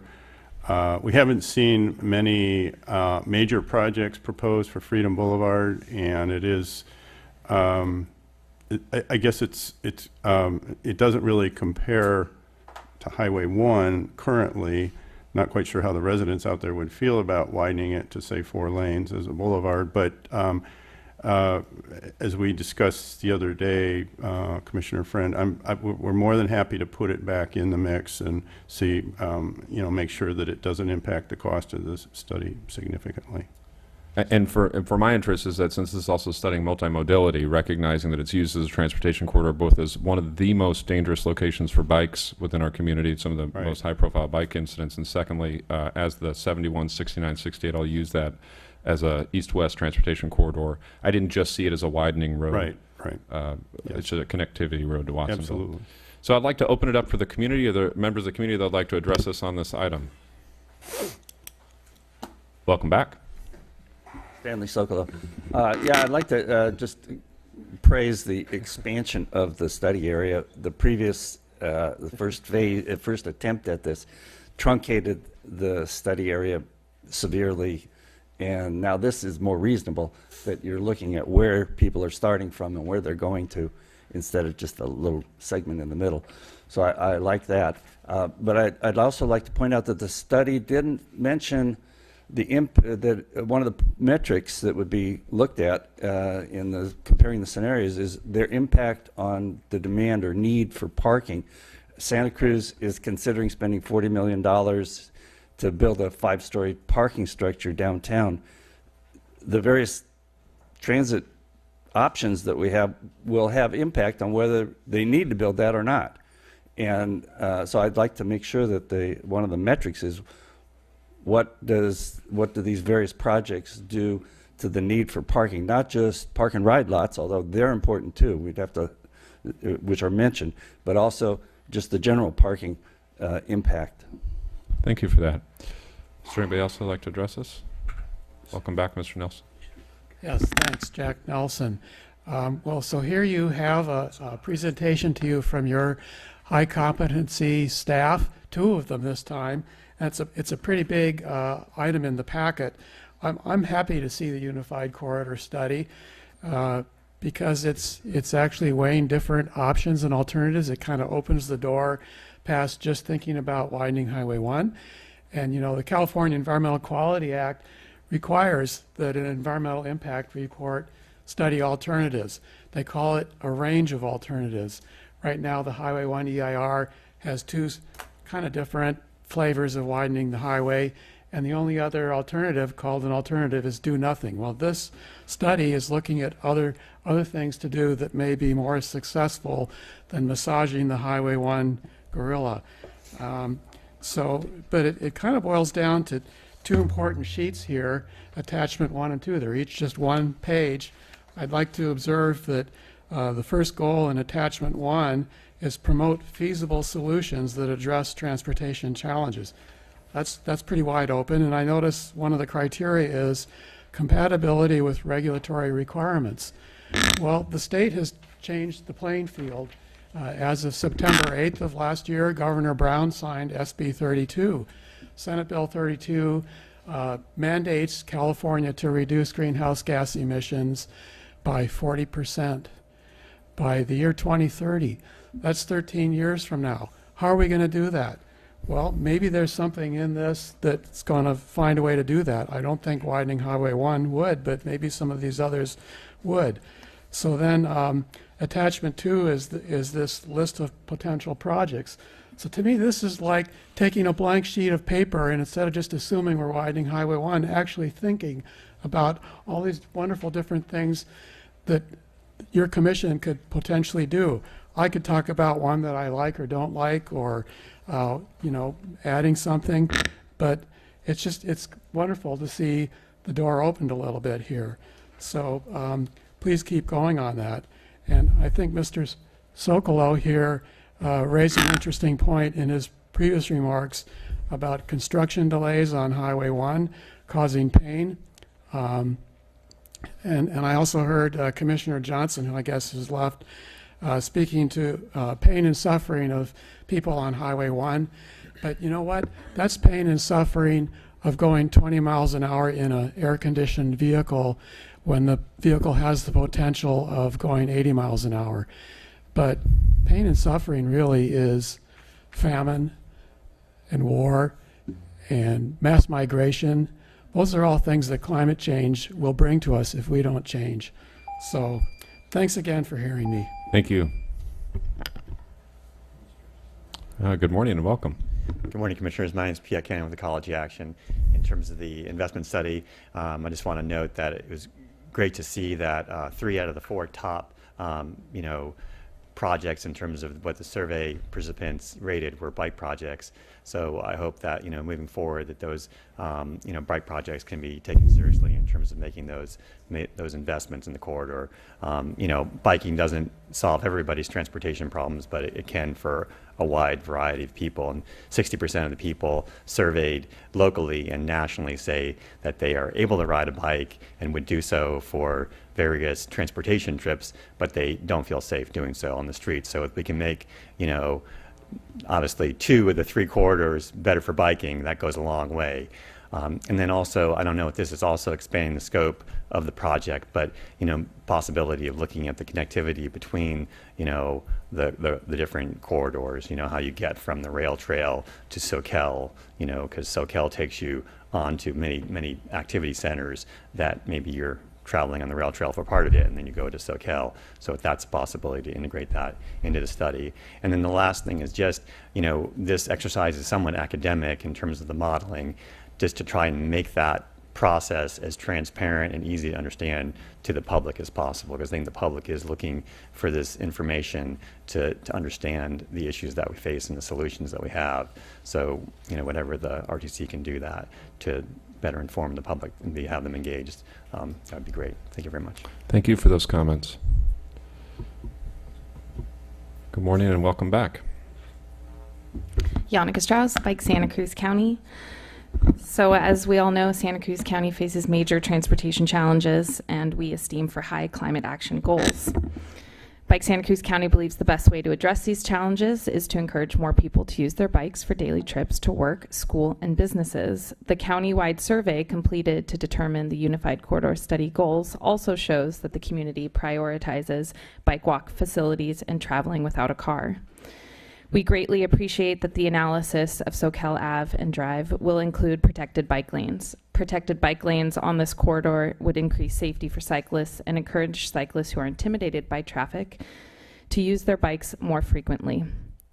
It would also be a huge step forward to becoming a world-class cycling county and reaching our sustainability goals.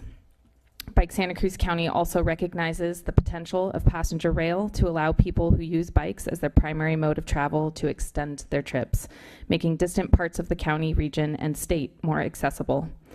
We support fully studying passenger rail in the corridor to evaluate its potential to improve mobility for cyclists and the community. We are eager to see the results of the Unified Corridor Study to determine the best long-term use of the corridor and to guide design and construction of future segments of the rail trail. Thank you. Thank you. Thank Morning, you, welcome Brian back. Peoples, Trail Now. First of all, I believe you extended this unified study out to Davenport, which basically puts a constraint on your North Coast rail with trail, yada, yada planning, since you have a federal grant requirement 2020. So it seems like you're kind of tying your hands there. And so maybe a suggestion would be, rather than going out to Davenport, which really isn't a heavily congested area, and you're already addressing it with the independent project, maybe remove that and bring on Freedom. The other thing I want to encourage, that we've encouraged, is, the terminology that we've been using, rail to trail, rail with trail, rail trail, has been very confusing to the public. And we continue that confusion with this unified corridor study when we name one of those corridors a rail line. We're proposing that we call it the coastal corridor, which doesn't designate what type of transit it is. So if you came and you looked at the three corridors, the Sccrtc corridor, the highway corridor, and the coastal corridor. So that doesn't make us more confused, because people are confused when you say the rail line corridor, because immediately they think you're going to put in a rail line, okay? So if you call it the coastal corridor, it'll be less confusing to the public. The other thing we want to really encourage you to truly think about is, we are in a crisis right now. You're not going to be using those tracks, those old tracks, no matter what your solution is. There is a process that you can pull those tracks out today and begin using that as a gravel trail, using it as a valuable piece of property. There's no reason why we can't pull those out. Again, I'll restate that there's a lot of lawsuits going on because of the degradation of the property, the poor conditions of the property, the risks that property is imposing on our community. And we really truly need to begin using it now for the best of our community. So we encourage you to not delay the use of the coastal corridor to 2025, because that's the direction we're in. Thank you. Thank you. Is there anybody else that would like to address us on this item? Please feel free to come forward. Good morning and welcome. Morning. Paula Barsamian. Do you need to know where I live or any other? No, you can just pull it down. Okay. Given that the widening of the highway, if we look at all the studies done, will increase traffic, I'm wondering if these studies then that you're going to have done will also use as one of the things they investigate, projecting how much pollution this widened highway will create, and how much pollution to those people immediately adjacent to the highway. That would be a real concern for them, and then Santa Cruz as a whole. So I'm hoping you can project pollution. Thank you. Thank you. Is there anybody else who'd like to address us before we bring it back for the board? Welcome back. Hi. Gail McNulty, again speaking just as an independent citizen of Santa Cruz. I'm greatly heartened by the study and how it's shown that people really do place a high value in our community on getting out of their cars, getting onto a bike, using active transportation, and feeling safe doing so to get across town. And I would like to invite everybody here, staff members of RTC, also the commissioners, and also this campaign for sustainable transportation, Bike Santa Cruz County, and Ecology Action. There is a free event in Sunnyvale on Monday. Silicon Valley Joint Venture and the Silicon Valley Bike Coalition are hosting an event called Making Silicon Valley America's Biking Capital, Lessons from the Dutch. They actually have representatives from the Dutch Cycling Embassy here to speak. It's going to be at the LinkedIn campus. It's free. I will forward the information to the RTC and also to the groups I mentioned. I know that we, or your commission voted to send Mr. Dondero to another rail conference, and I sincerely hope that with the value our community does place on this possibility of active transportation, some of you or some staff members, some members of these groups might go to this free event on Monday and learn from our neighbors in Silicon Valley, what they're trying to do over there. Thank you. Thank you. Good morning and welcome. Good morning. My name is Mark Masidi Miller. I'm a registered professional engineer and have been practicing in Santa Cruz County here for more than 30 years.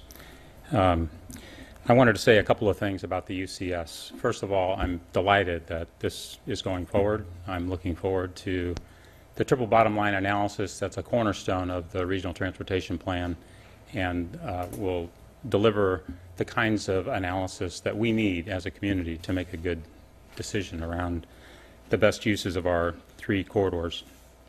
I wanted to support the criteria developed in that staff has developed here for evaluation and performance, and I wanted to caution the Commission in one important regard.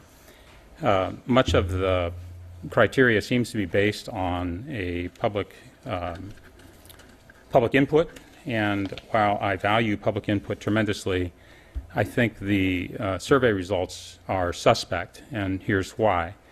The demographic characteristics of your survey respondents, it indicates that 65% of the respondents were 50 and over. Our community is 32% 65 and older, so we have double the number of respondents in advanced age. The 28% of the ages 30 to 49, that's about right. Grossly underrepresented are the population 29% and under, or 29 years of age and under. They're at 7% in the survey. They're 42% of our population. Similarly, City of Santa Cruz is 29% of the respondents, but only 23% of our population. And our South County residents were 9% of the respondents, while they make up 20% of the population. And I think when we start to make judgments about what's important to our community, we need to do a better job than a self-selected survey. We need polling, public polling, completely transparent polling to actually reach into our community and solicit comments excuse me, from the people who live here. Excuse me, I suspect that many of our South County residents would probably value reliable travel time, reduced travel time, alternates to Highway 1 besides sitting in your car in congested traffic. And so I think that this, in the future, as we evaluate the results of the UCS, having public polling as a result, or as a guide, would be useful. And lastly, since I have 23 more seconds, many of you are involved in land use planning. You sit on city councils and the Board of Supervisors. To make transit work, we need to move our community into a transit-oriented development mode of thinking.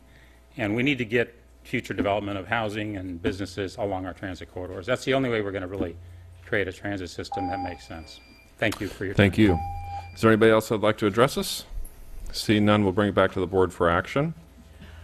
Director Brown? It now being the appropriate time to make the motion, I would move that we authorize the executive director to enter into a contract for consultant services to prepare the Unified Corridor Study.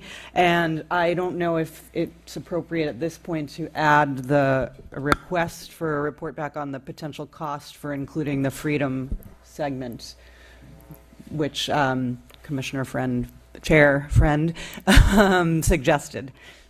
Under that circumstance, I would second it. So we have a motion and a second, but just as a point of clarification, there are 2 other elements of the recommendation. I just want to make sure that you support item 1 and 2, which is review and approve the UCS goals, review and approve the projects to be considered. Okay. Yeah. So it's a motion for the staff recommendations, and then a point of clarification on the additional item. Mr. Dondero, what do you need? I mean, it seems as though the will of the commission is to include this in, absent it being some astronomically expensive thing. So tell us what would be good for you. I think, as it was stated, and then maybe add the caveat that we report back to you as soon as we can on any cost impacts, if any. Okay, that's good. On that. That's comfortable with the maker? Yes. Comfortable with the second? Are there any other questions or comments? Yeah, just a question. So there was a couple other suggestions also to include the rail only and expand the economic vitality issues. So are these going to be expanded in the actual? I think I can answer that. Actually, as Ginger mentioned earlier, that will come up when we put the scenarios together. A trail-only option is not a project. We've already identified a trail as a project. So how we bundle the projects will identify one scenario where there would be no trail, no rail next to the trail. So that'll come in step 2. Okay? Okay, so we have a motion and a second with additional clarification. All those in favor? Aye. Opposed? It passes unanimously. Thank you for that. All right, going to move on to our last item.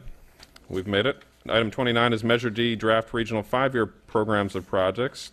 We have a staff report, the Draft Sanctuary Trail Network and 5-Year Program of Projects, the Draft Highway Corridors 5-Year Projects. We have the Draft San Lorenzo Valley Highway 9 Corridor 5-Year Program Projects. We have the Draft Highway 17 Wildlife Crossing Projects and the Draft Rail Corridor 5-Year Program Projects. Good morning and welcome. Good morning, Commissioners. I'm Karina Pushnik, Senior Transportation Planner, and your staff. I want to quickly go over the draft plans in front of you. They are the 5-year program of projects. As Chair Friend just mentioned, they cover 5 different transportation projects. But just for the folks watching this at home, Measure D passed by an overwhelming majority. And so part of the voter initiative, the ordinance, the voter-approved ordinance, requires that these 5-year plans be developed. It requires that there be a public hearing to adopt those plans. And what we're here today is to present the draft plans for you and then to come back with a public hearing scheduled in June at your June meeting held in Watsonville for you to adopt those plans. So the 5 years covers fiscal year 17-18 through fiscal year 21-22. And just wanted to note that there are 2 categories here. There are the direct allocations from Measure D, and those go directly to the cities and the county, as well as the transit district and community bridges. Each of those entities are holding their own public hearings and will be making decisions about those. We've put a schedule of those draft and final public hearings on our website for the public to follow. And so those, again, those decisions will be made at that level. What we're going to be talking about today are the regional projects, and those are the ones overseen by the Regional Transportation Commission. Each of the project managers for those projects is here today and can add details to what I'm going to provide an overview for. But included in the staff report and online for the folks at home are the draft plans. They're spreadsheets that look at all 5 years and the projects that could be delivered for those expenditures, those Measure D expenditures. And in the staff report, we've kind of broken it down with some easy to understand bullets with what we think the deliverables are. And so today what I want to do is just quickly review those deliverables for those projects and then invite the public to comment, hear any comments from you before we bring those back to you at your June meeting, which will be, again, a noticed public hearing. So for the active transportation corridor project, that's the trail project, the deliverables would include funding for completion of the environmental analysis, design, management, and technical assistance so that construction can begin on that project. It would also include funding for maintenance and operations of the trail. The lead agency for that is the Federal Highway Administration's Central Federal Lands. We included attachment 1A. You had an extensive discussion about this item at your last staff at your last commission meeting, and so we've included that outline for your information. Segment 7, which is in the city of Santa Cruz, it goes from Natural Bridges to the Wharf. Measure D funds would help close the gap on that project so that funding could complete trail construction for this segment and includes funding for maintenance and operations. The lead agency for that project is the city of Santa Cruz. Measure D funds would also go toward construction work to widen the San Lorenzo River Bridge portion of the trail. The city of Santa Cruz is the lead agency to widen that for a multi-use walkway across the San Lorenzo River. In Section 18, funding from Measure D would also close the gap for the Section 18 project, for which the city of Watsonville is the lead, to finish constructing and conduct maintenance and operation activities there. For Section 8 and 9, so that is the segment that would go from the San Lorenzo River in the city over to 17th Avenue. The city of Santa Cruz and the county are both working on that. They received a grant to do the pre-construction work, but funding for Measure D could be utilized to receive matching grants to work on the next phase, which would be construction of that project. There would be ongoing funding for ongoing activity for maintenance of the rail corridor. So again, that includes addressing vegetation, trash, graffiti, drainage issues, encroachments, all of those great projects that Yesenia works on. Additionally, funding would be used to advance future trail projects and be used as matching grants to be able to advance additional segments of that project. So moving on to Highway 1, you heard an extensive report about that today, but just in a nutshell, Measure D funds would be used to begin construction on 3 projects. The Soquel-Morrissey auxiliary lanes, the bicycle pedestrian crossing at Chanticleer, which is part of that project, and also to begin work on the Mar Vista bicycle and pedestrian crossing. In addition, funding from Measure D would be used to complete the Tier 2 environmental documents for the next 2 sets of auxiliary lanes. Again, those are between Bay Porter and Park, and between Park and State Park. In addition, Measure D funds will be used for ongoing projects that improve transportation demand management and safety in the highway corridor, and those would include the Cruz 511 project, the Know Before You Go program that you've heard about on other meetings, the Safe on 17 project, and the Freeway Surface Patrol. Moving on to the San Lorenzo Valley Highway 9 projects, funding from Measure D within the first 5 years would go towards projects that are identified by the corridor plan that's currently underway. You heard an announcement about a meeting about that. I'm hoping people will show up and participate in that. So funding, as that corridor plan moves forward, it will identify projects that are near-term priority investments, and Measure D funding can be used for those. But we do know that there is a major issue in the Fall Creek Road, San Lorenzo Valley School complex area, and so funding from Measure D can help get going on that project by completing pre-construction activities and seeking matching grants to construct the pathway and the transit improvements and other improvements in that area. Moving on to the Highway 17 wildlife crossing, deliverables for the next 5 years would include constructing that wildlife crossing. I think it was mentioned earlier that there are a number of different funding sources that are working together on this project, including Caltrans and the Land Trust, and so Measure D funding is part of that package. And in the rail corridor, deliverables for the next 5 years in the Measure D realm would be completion of the Unified Corridor Study. You heard about that earlier, so I won't go into that. It would include an analysis of the rail bridges, looking at rehabilitation needs and prioritizing work on those bridges. It would also include conducting ongoing repair and maintenance, primarily for drainage issues, as we saw in the last storm. There are some, quite a number of culverts and creeks and things like that that the corridor passes over, and so looking at that drainage is a major item. Measure D funds could also be used to complete an environmental analysis of projects identified by the Unified Corridor Study. We think that's something that would happen within this 5-year time frame.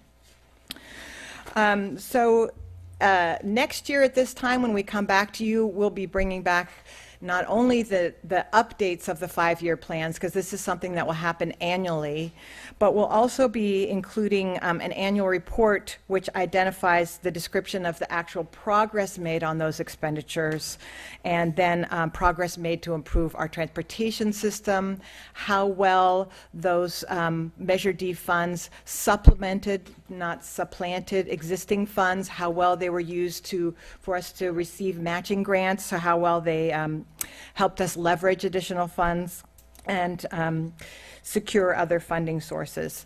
There will also be a fiscal audit this time next year, and we will have in place a taxpayer oversight committee that will be looking at that audit and providing an annual report about how well Measure D funds were expended.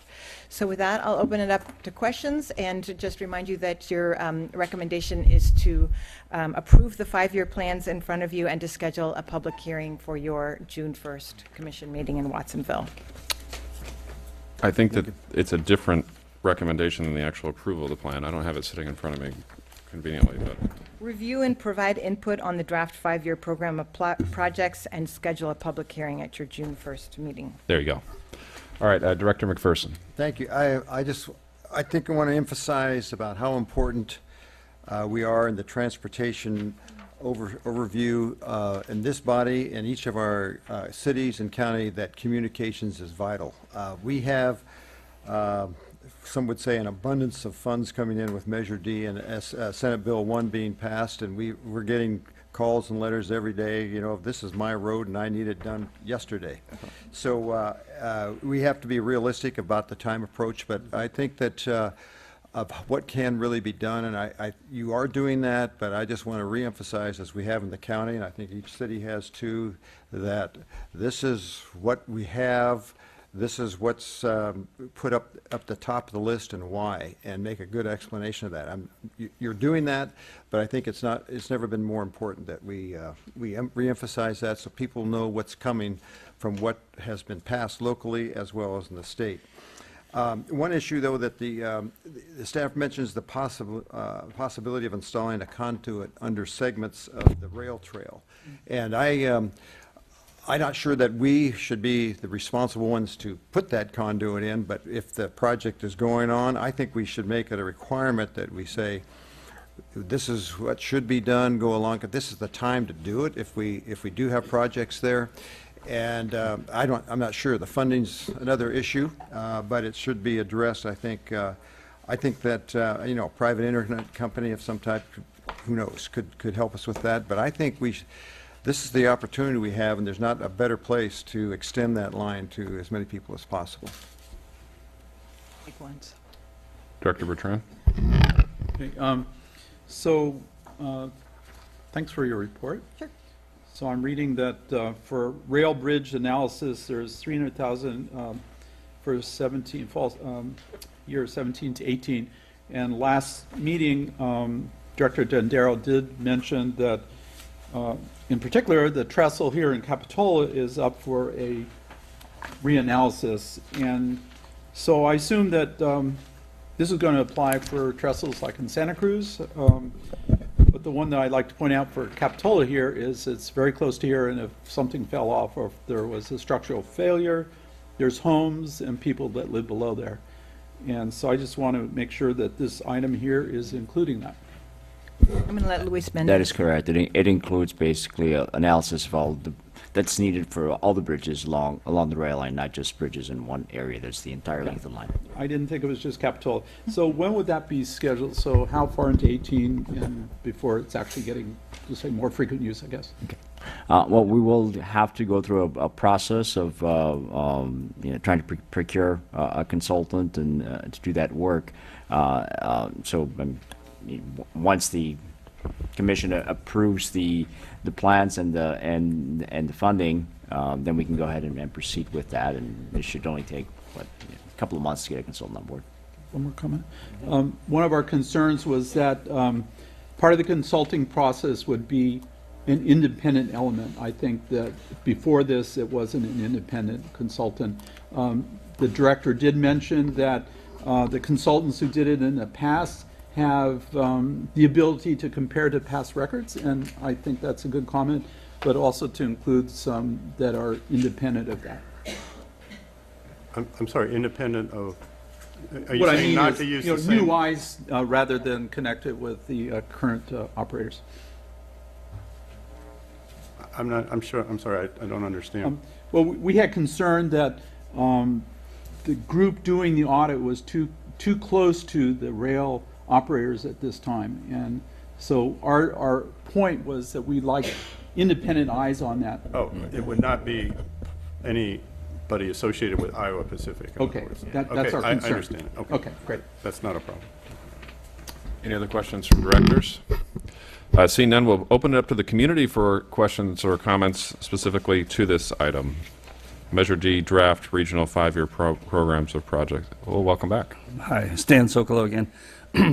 The concern I have about the expenditures for the Measure D related to the railroad bridges and infrastructure is that it seems to be making the assumption that there's going to be a train on those bridges, and when the Unified Corridor Study hasn't determined that yet.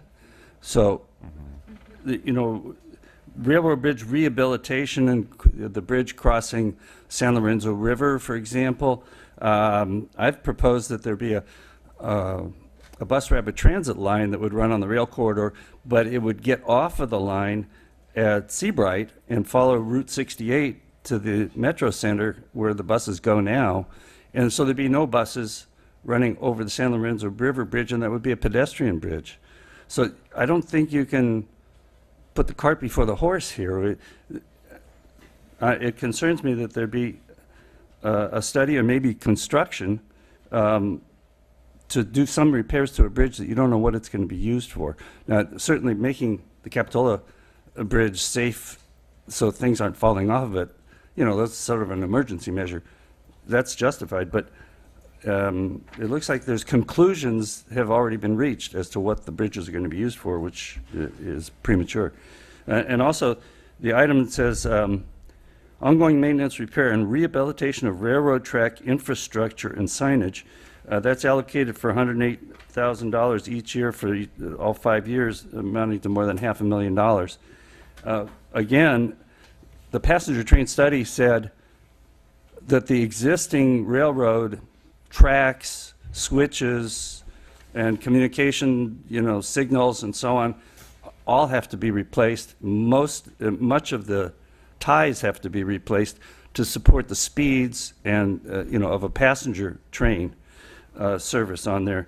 So what kind of infrastructure upgrades are going to be done to the tracks and, you know, ties or whatever before you even know that you're going to build a train? And if you are going to build a train, that's going to be thrown away and rebuilt. So I'm concerned about spending money, or maybe it's just a matter of communication. I can understand maintaining what's there, you know, erosion control, repairing slip outs and things like that. But actually rehabilitating the railroad track and signage, I don't know what I think that's premature also. And that's a lot of money, even though part of it, I guess, is going to be spent by the Iowa Pacific. So that's my concern. Thank you. Good morning. Please feel free to step forward. Welcome.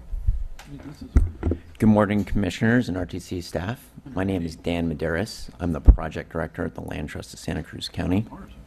And the Highway 17 Wildlife Corridor is my project. So as you heard earlier in the Caltrans report today, there was just an MOU signed with Caltrans and DFW that basically green lights the planning and engineering process for the wildlife crossing. That's great news. It's the first agreement of its kind in the state, and hopefully can serve as a model for other projects across the state. So the current timeline for that project to be shovel ready is 2020. We have heard that it's even possible that it could happen sooner than that. But the current 5-year plan has the funding being allocated in fiscal year 21-22. So we would just ask that RTC staff work with the Land Trust once the budget and the scope of the project is known to revise the timeline so that the project can go to construction as soon as possible. Again, thank you for your support. This wouldn't be possible without Measure D. Thanks. Thank you. Good morning and welcome back. Thank you, Jack Nelson. I'm remembering Measure D being promoted to members of the public as environmentally friendly, and I think especially of one piece that came in the mail showing a happy family, parents and 2 kids on their bikes smiling, and I don't know if they were riding through a meadow or what, but it looked pretty good. And so my hope is that Measure D funds actually work that way. So comments on 2 of the buckets. The Highway 1 bucket, there's something that your commission could do that would help alleviate pain and suffering on Highway 1 pretty rapidly without needing to build anything, which would be to implement transportation demand management, which is a heck of a buzzword that probably doesn't sell well with the public, but in the Bay Area, your sister agency in the Bay Area has implemented what they call the Bay Area Commuter Benefits Program and submitted a report to the state legislature in February last year saying our first year of doing this has been wonderful. We think we've gotten wonderful results, and then the report goes into the whole laundry list of people using these incentives to get alternatives to single occupant vehicles commuting to work, and the employers even love this, and the Chamber of Commerce likes it because employers see, well, hey, this actually reduces what I have to pay to the government in taxes for my employees also. So that's something that I'd love to see in the Measure D program. Now, when it comes to active transportation projects, I'd just like to comment on that San Lorenzo River Railroad Bridge and trestle. I use that. That's a real hot spot for pedestrians and bicyclists right now, and there is a little rickety wooden walkway that people use to get across there, and it's very narrow and it gets congested when people are trying to walk, people are trying to ride their bikes through there. So I was very happy when it came out that, well, it turns out you can cantilever an improved version of that off the existing trestle. I'm not sure I didn't look at what the cost is ending up to be, but I'm glad to see that. Looks like that's in this 5-year Measure D plan. That's a winner. Okay, I've said enough, and I haven't even used all my time. I'm going to go away. Thank you. Thank you, Mr. Nelson. Good morning, Mr. Schneider. Welcome. Thank you. Chris Schneider, City of Santa Cruz Public Works Department. Just wanted to let you know that what the RTC staff is proposing to you is consistent with what the City of Santa Cruz is proposing to its City Council. We'll be having our public hearing on May 23rd to discuss the Measure D allocation plan. I also want to, thank the voters for approving Measure D. This is a great source of funding. And our other partners, which, we're getting grants and private funding for these projects, and they've been really critical in helping us move forward on these projects. So thank you. Thank you.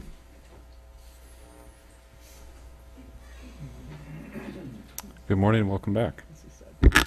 Yannicka Strauss, Bike Santa Cruz County.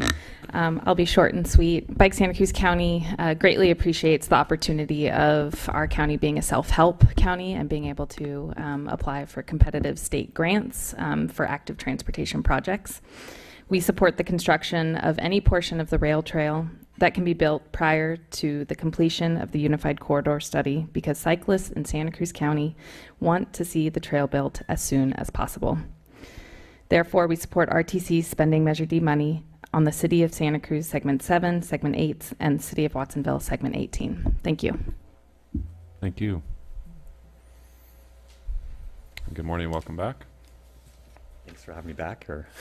My name is Piet Cannon of Ecology Action.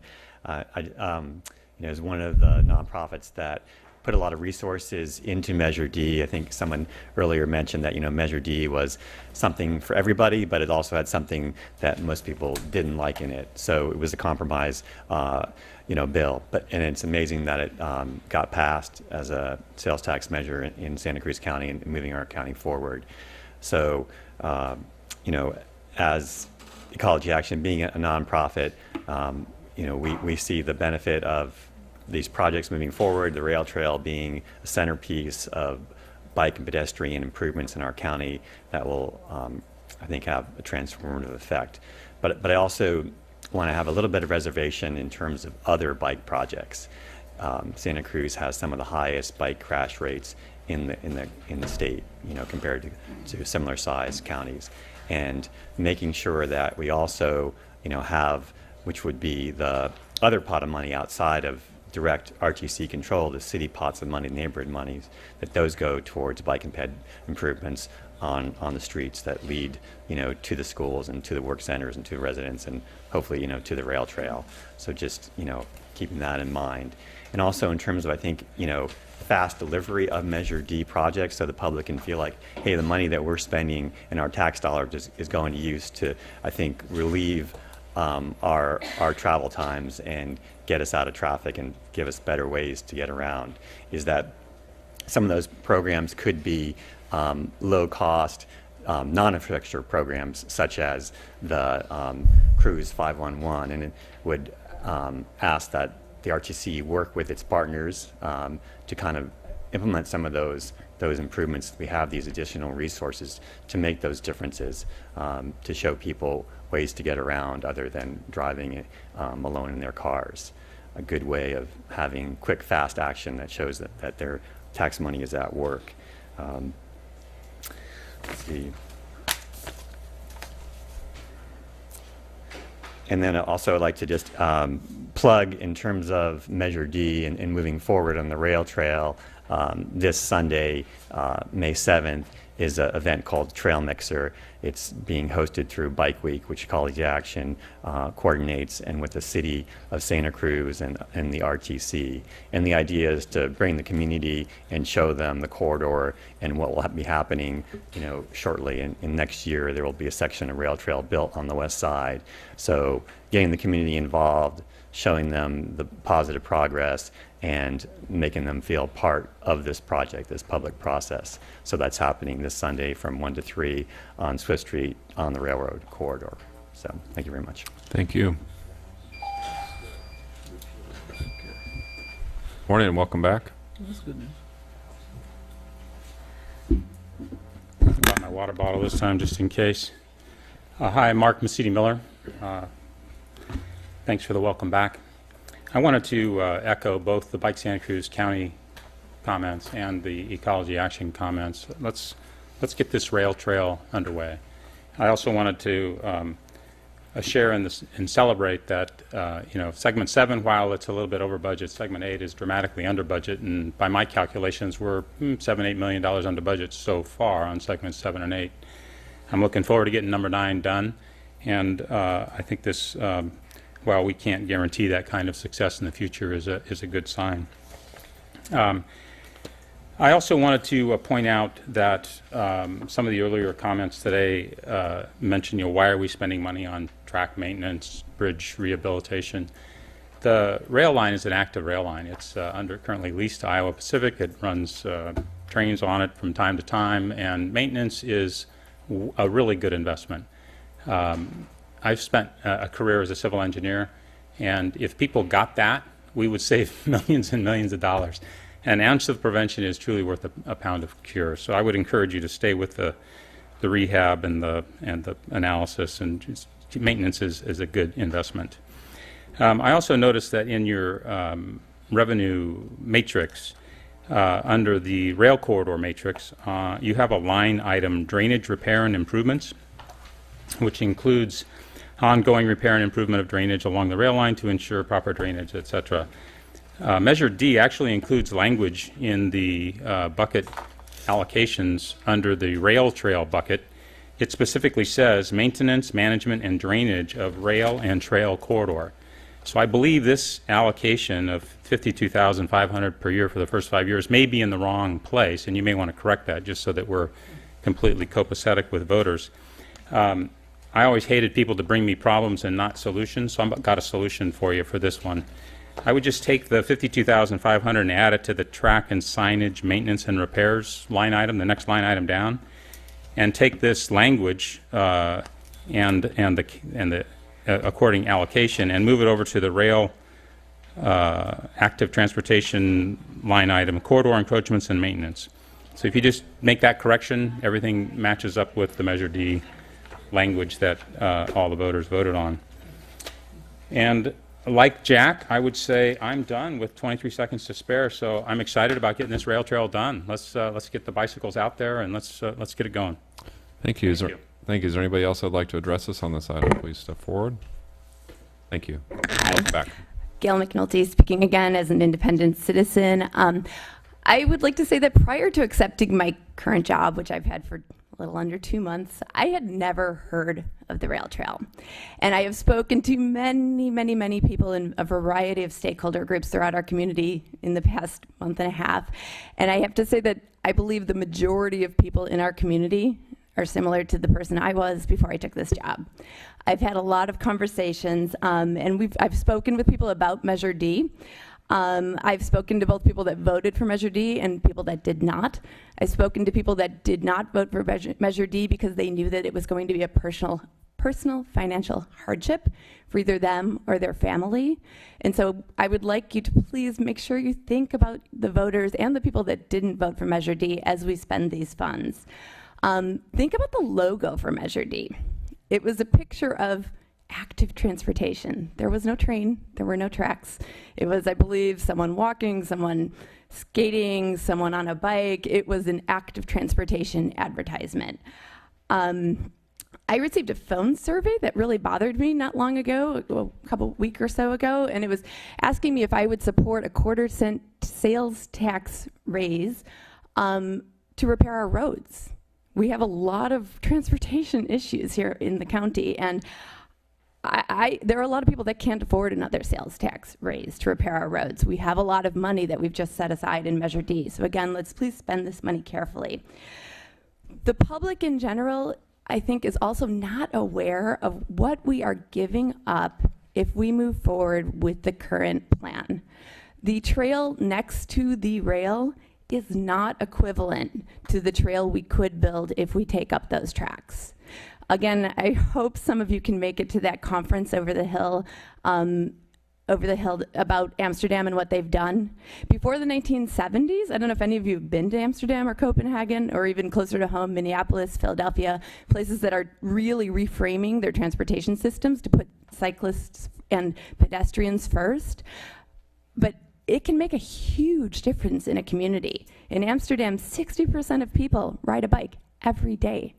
And it could happen here if we learn how to make people feel safe doing that. Think about the mother in Watsonville who's going to have to get off she wants to ride across town with her child, but they're going to have to make a detour at San Andreas Road because there's no way to avoid that with the current plan. Think about them. She's not going to choose to do that. She's going to be trapped. I don't know if any of you have seen the website called Street Films. But it's a very good place to look at how these paths are improving communities and how just improving your bicycle infrastructure and making it a safe thing to do can transform cities. There's one specific one that shows people in the Bronx on a new greenway leaving the Bronx, and it's the opening day of that path, and they interview people. And what people say is basically, one person says, "This is the first time that I've been able to use my own physical power to leave my borough." They've been trapped up until that time. So just please think about what we can give people by creating a safe way to get across town using active transportation. Thank you. Thank you. Mr. Sokol, I actually can't remember. Did you speak on this item yet? I just wanted to respond to what was just said. No, Okay. if you've already spoken on the item, then I'm sorry. problem. I appreciate it. Since you've spoken on every item, I wasn't sure if you'd spoken on this item, so I did want to give you the chance, but you'd already done it. Is there anybody else that would like to address us on this item? Seeing none, I'll bring it back to the board for a motion. This would be the time somebody would make a motion. It's a clue. I just made the last one. Somebody else did. I'll move. All right, so and what are you moving? I'm trying to get back to the language. I'm scrolling. Give me a second. Well, the staff recommendations are to remove and, okay. So we have a motion for the staff recommendations, and is there a second from Director Rios? Is there any additional conversation on this? All those in favor, please say aye. Aye. Aye. Opposed? It passes unanimously. And I know I had said that was the last item, but I was just saying that to give you hope. We actually have one more item. which is item 30, which is the Measure D Community Bridges Lift Line 5-year plan. We have the staff report, the Community Bridges Lift Line Paratransit 5-year program and projects, and the Community Bridges Lift Line job descriptions. And Grace, welcome back. Okay, thank you. Good afternoon now, commissioners. 20% of net Measure D revenues are designated for transit for seniors and people with disabilities category. 4% of those revenues are allocated to the Consolidated Transportation Services Agency for Santa Cruz County, which Community Bridges Lift Line is currently serving as the Consolidated Transportation Services Agency in Santa Cruz County. The Measure D 5-year funding projection for direct allocation to community bridges is approximately $750,000 per year for a total of $3,750,000 over the 5-year period. Community Bridges Lift Line, draft Measure D 5-year plan is included in your packet as attachment 1 to this item. Their 5-year plan supports the addition of up to 3,800 additional rides per year over that 5-year period by expanding service. Service days will be expanded from 5 days to 7 days per week, and service hours will be expanded by 2.5 hours per day from 10:30 a.m. to 3:30 p.m. currently to 9 a.m. to 4:30 p.m.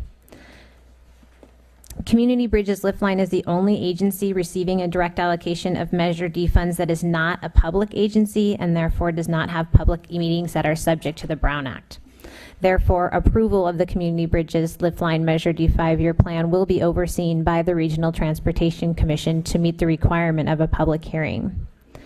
At their May 17th, 2017 meeting, the Community Bridges Board will consider approval of their 5-year plan.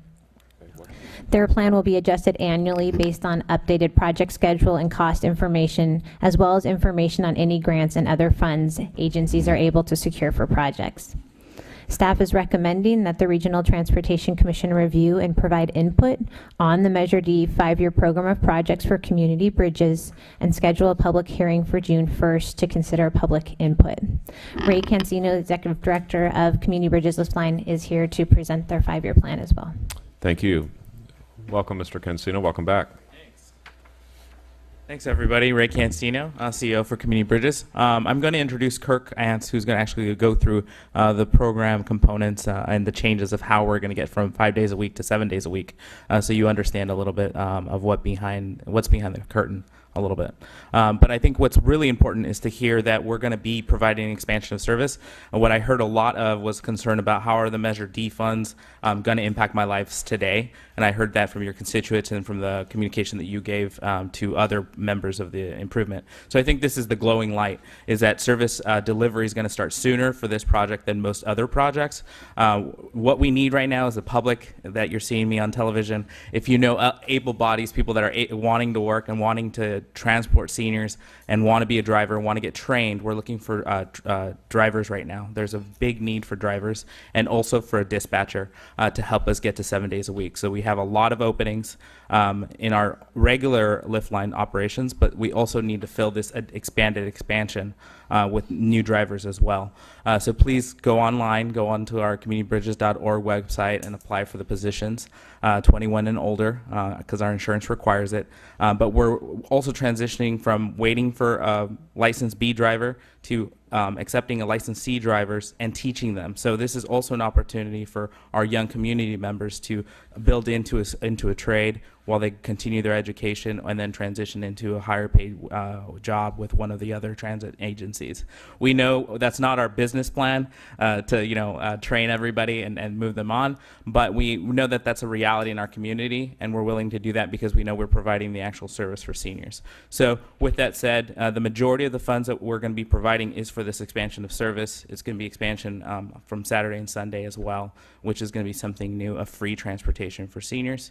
And as well, it's also about our financial sustainability for the long term. Right now we're on a month-to-month lease off of Ford Street in Watsonville. If you own a transportation company and you need to park 24 buses, I know that you're not going to loan me any one of your streets. And so, that's something that we've been dealing with for a long time with our, with our lending relationship at our current location. And so we're really looking for this opportunity to seize on it and look forward to it in the future. So that's the overall plan, and with the specifics, I'll let Kirk Gantz, our program director for the project, speak to the actual project. Thank you.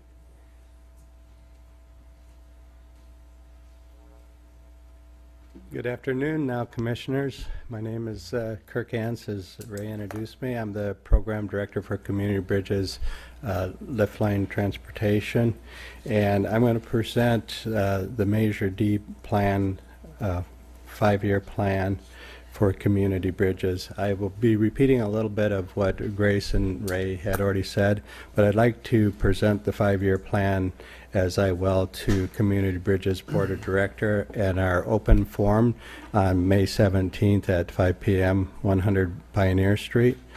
So please forgive me if I'm repeating some of the information. Out of the 20% allocated to paratransit transportation services for seniors and individuals living with disabilities and low income, Community Bridges will be receiving 4%, and Santa Cruz Metro will receive 16%. Please notice that operation expenses are part of providing transportation services. Community Bridges can basically break down the projects into 3 projects. As Rachel mentioned, Community Bridges will be receiving approximately $750,000 a year in Measure D funds. Our first project is 50% of our funds will be dedicated to our first project, which is service expansion. We will be increasing our capacity up to 3,800 rides per year, or 19,000 rides over the duration of the 5-year plan. Community Bridges is currently ramping up, and we expect to expand our services starting July 1st, 2017. We will be adding weekend service, as Ray had mentioned, expanding from 5 days to 7 days a week. This is a 100% increase for weekend services, as we currently do not provide any weekend service. We will be expanding our Monday through Friday services between the hours of 9 a.m. to 4:30 p.m. This is a 22% increase in our current capacity. We'll also be increasing our options and be providing transportation to pharmacies and dental appointments, which is currently now done with 5310 funds, but we'll be expanding this option under Measure D as well.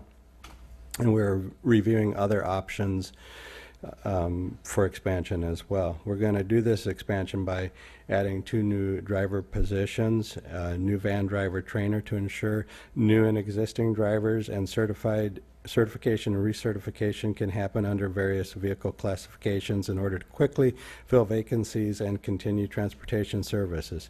Providing continued training on safety and customer service, also serve as a backup driver when needed. Excuse me. This position is critical, as it will allow us to train Class C drivers to become highly sought after Class B drivers.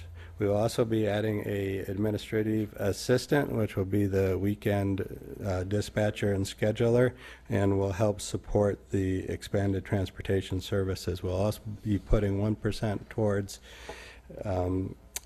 outreach, which will be providing materials, videos, and so forth to expand about our expansion services.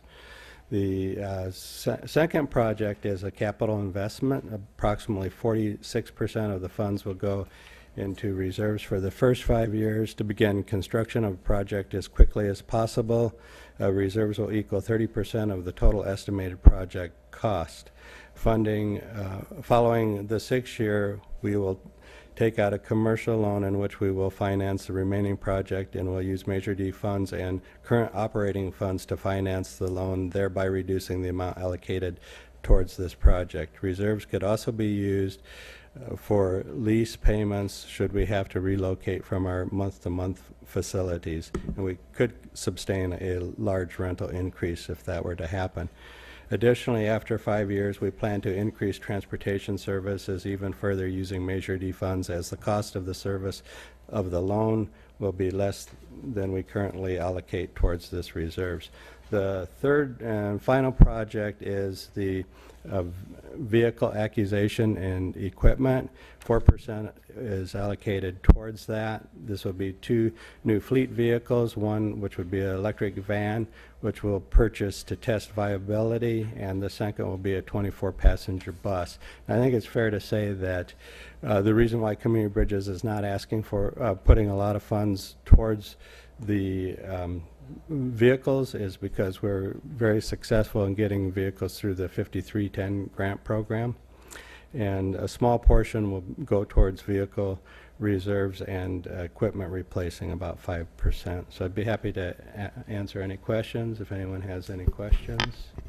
Do any commissioners have questions? Director McPherson. Yeah, this morning we've heard some comments about Measure D, and it was good for this part. It wasn't. We wish we would have had that part, more of it, but it was the most sustainable transportation measure that was put on any measure in the state.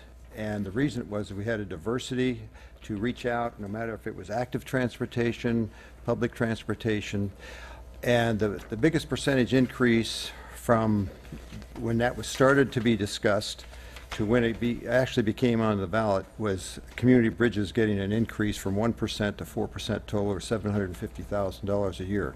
Good decision. It's going to serve the people well. But I think it's to the credit of those who put together the Measure D November ballot measure that we reached out and we looked and we tried to serve as many people as we could. And serving the elderly and those who with disabilities, as well as we're going to be able to do, and which was just been explained, I think is a real huge plus to what was included in Measure D. And I'm really excited to see that Community Bridges are going to provide more services for our senior citizens and those with disabilities. So thank you very much. Yeah, thank you for that, Commissioner McPherson, and thanks to RTC for funding Measure D funds to Community Bridges as well. Director Bertrand. So I'd like to commend you for changing your business plan, as Ray said, to provide a path forward in terms of training. This community does need a lot of effort in terms of training people for new jobs. And I wish you luck in working with Metro. Maybe you could help facilitate a better lease on facilities for your vehicles that would benefit the whole community, Metro, in your efforts. Thank you. Thank you for that. Director Hagan. Yes, on behalf of 3 of my neighbors, one grandmother who's taking care of a severely handicapped daughter or granddaughter, one mother, single-parent mother, whose child needs your services, and one senior male who has a very bad time using his wheelchair like mine. These are just within a small street in Watsonville, and I see you guys going by every day, and I say thank you so very, very much. I personally don't need your services, but I'm lucky.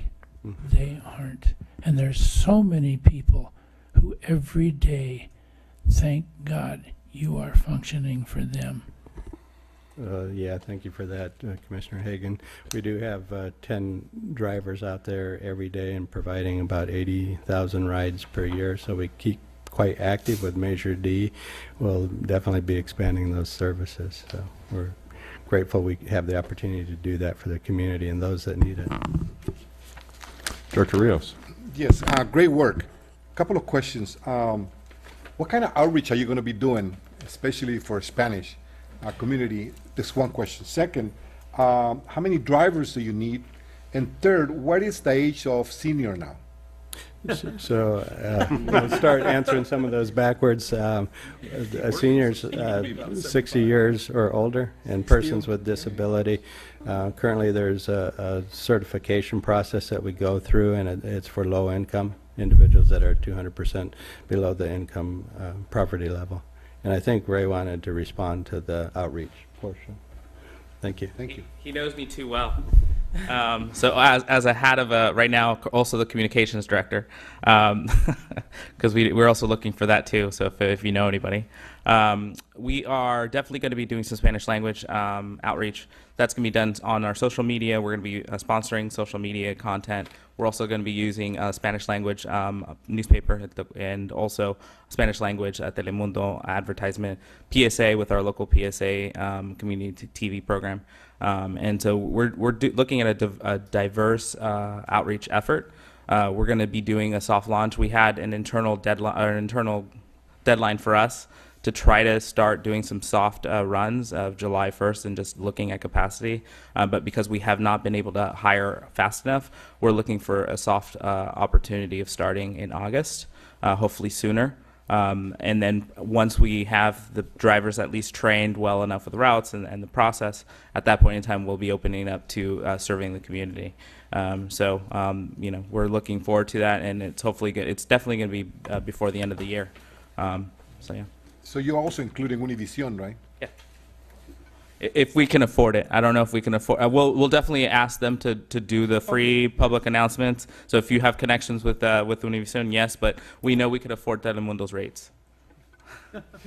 Can you come to the senior center in Watsonville? Oh yeah, we operate actually Meals on Wheels out of the senior Watsonville Center, so we have over 140 people there, and we're going to be doing outreach through our other programs as well, we should mention. So we're definitely already serving a lot of seniors, and we run a lot of the senior programming. You know, we're the largest funder of the AAA Seniors Council, you know, through this service and then Meals on Wheels and Adult Day Healthcare. So we're definitely in there, and anytime any of you need me to make a special trip, I'm available. Yes, and the seniors and the senior center, I want to thank you because you are there every day, and the seniors there also participate with your services. Yeah. And I also see them pick up early so they can take home. So thank you very much. And they know who needs the service, just like everyone here knows. And so that, you know, it's really going to be a word of mouth opportunity. And you know, we really want the people to know that this is going to be here for the long run. I mean, we're talking about the services now. You might not need them now, but we're all going to need them at some point. And so that was really the pitch that we were selling. I had the opportunity to go and serve lunch, and they also had a different colorful mat for those that are going to take, you know, the service to go home early. So That's that was correct. very good. Yeah, and that's a coordinated service with Liftline. So, Director Chase? I'm happy to move this recommendation. Second. We have a motion from Director Chase, a second from Director McPherson. All those in favor? Aye. Opposed? It passes unanimously. That is the end of our meeting. The next RTC meeting is scheduled for Thursday, June 1st at 9 a.m. at the Watsonville City Council chambers. The next TPW meetings on May 18th at 9 a.m. at the RTC offices. Thank you to Community TV for filming. I am now officially late to my next meeting. Motion to adjourn? Yes.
you.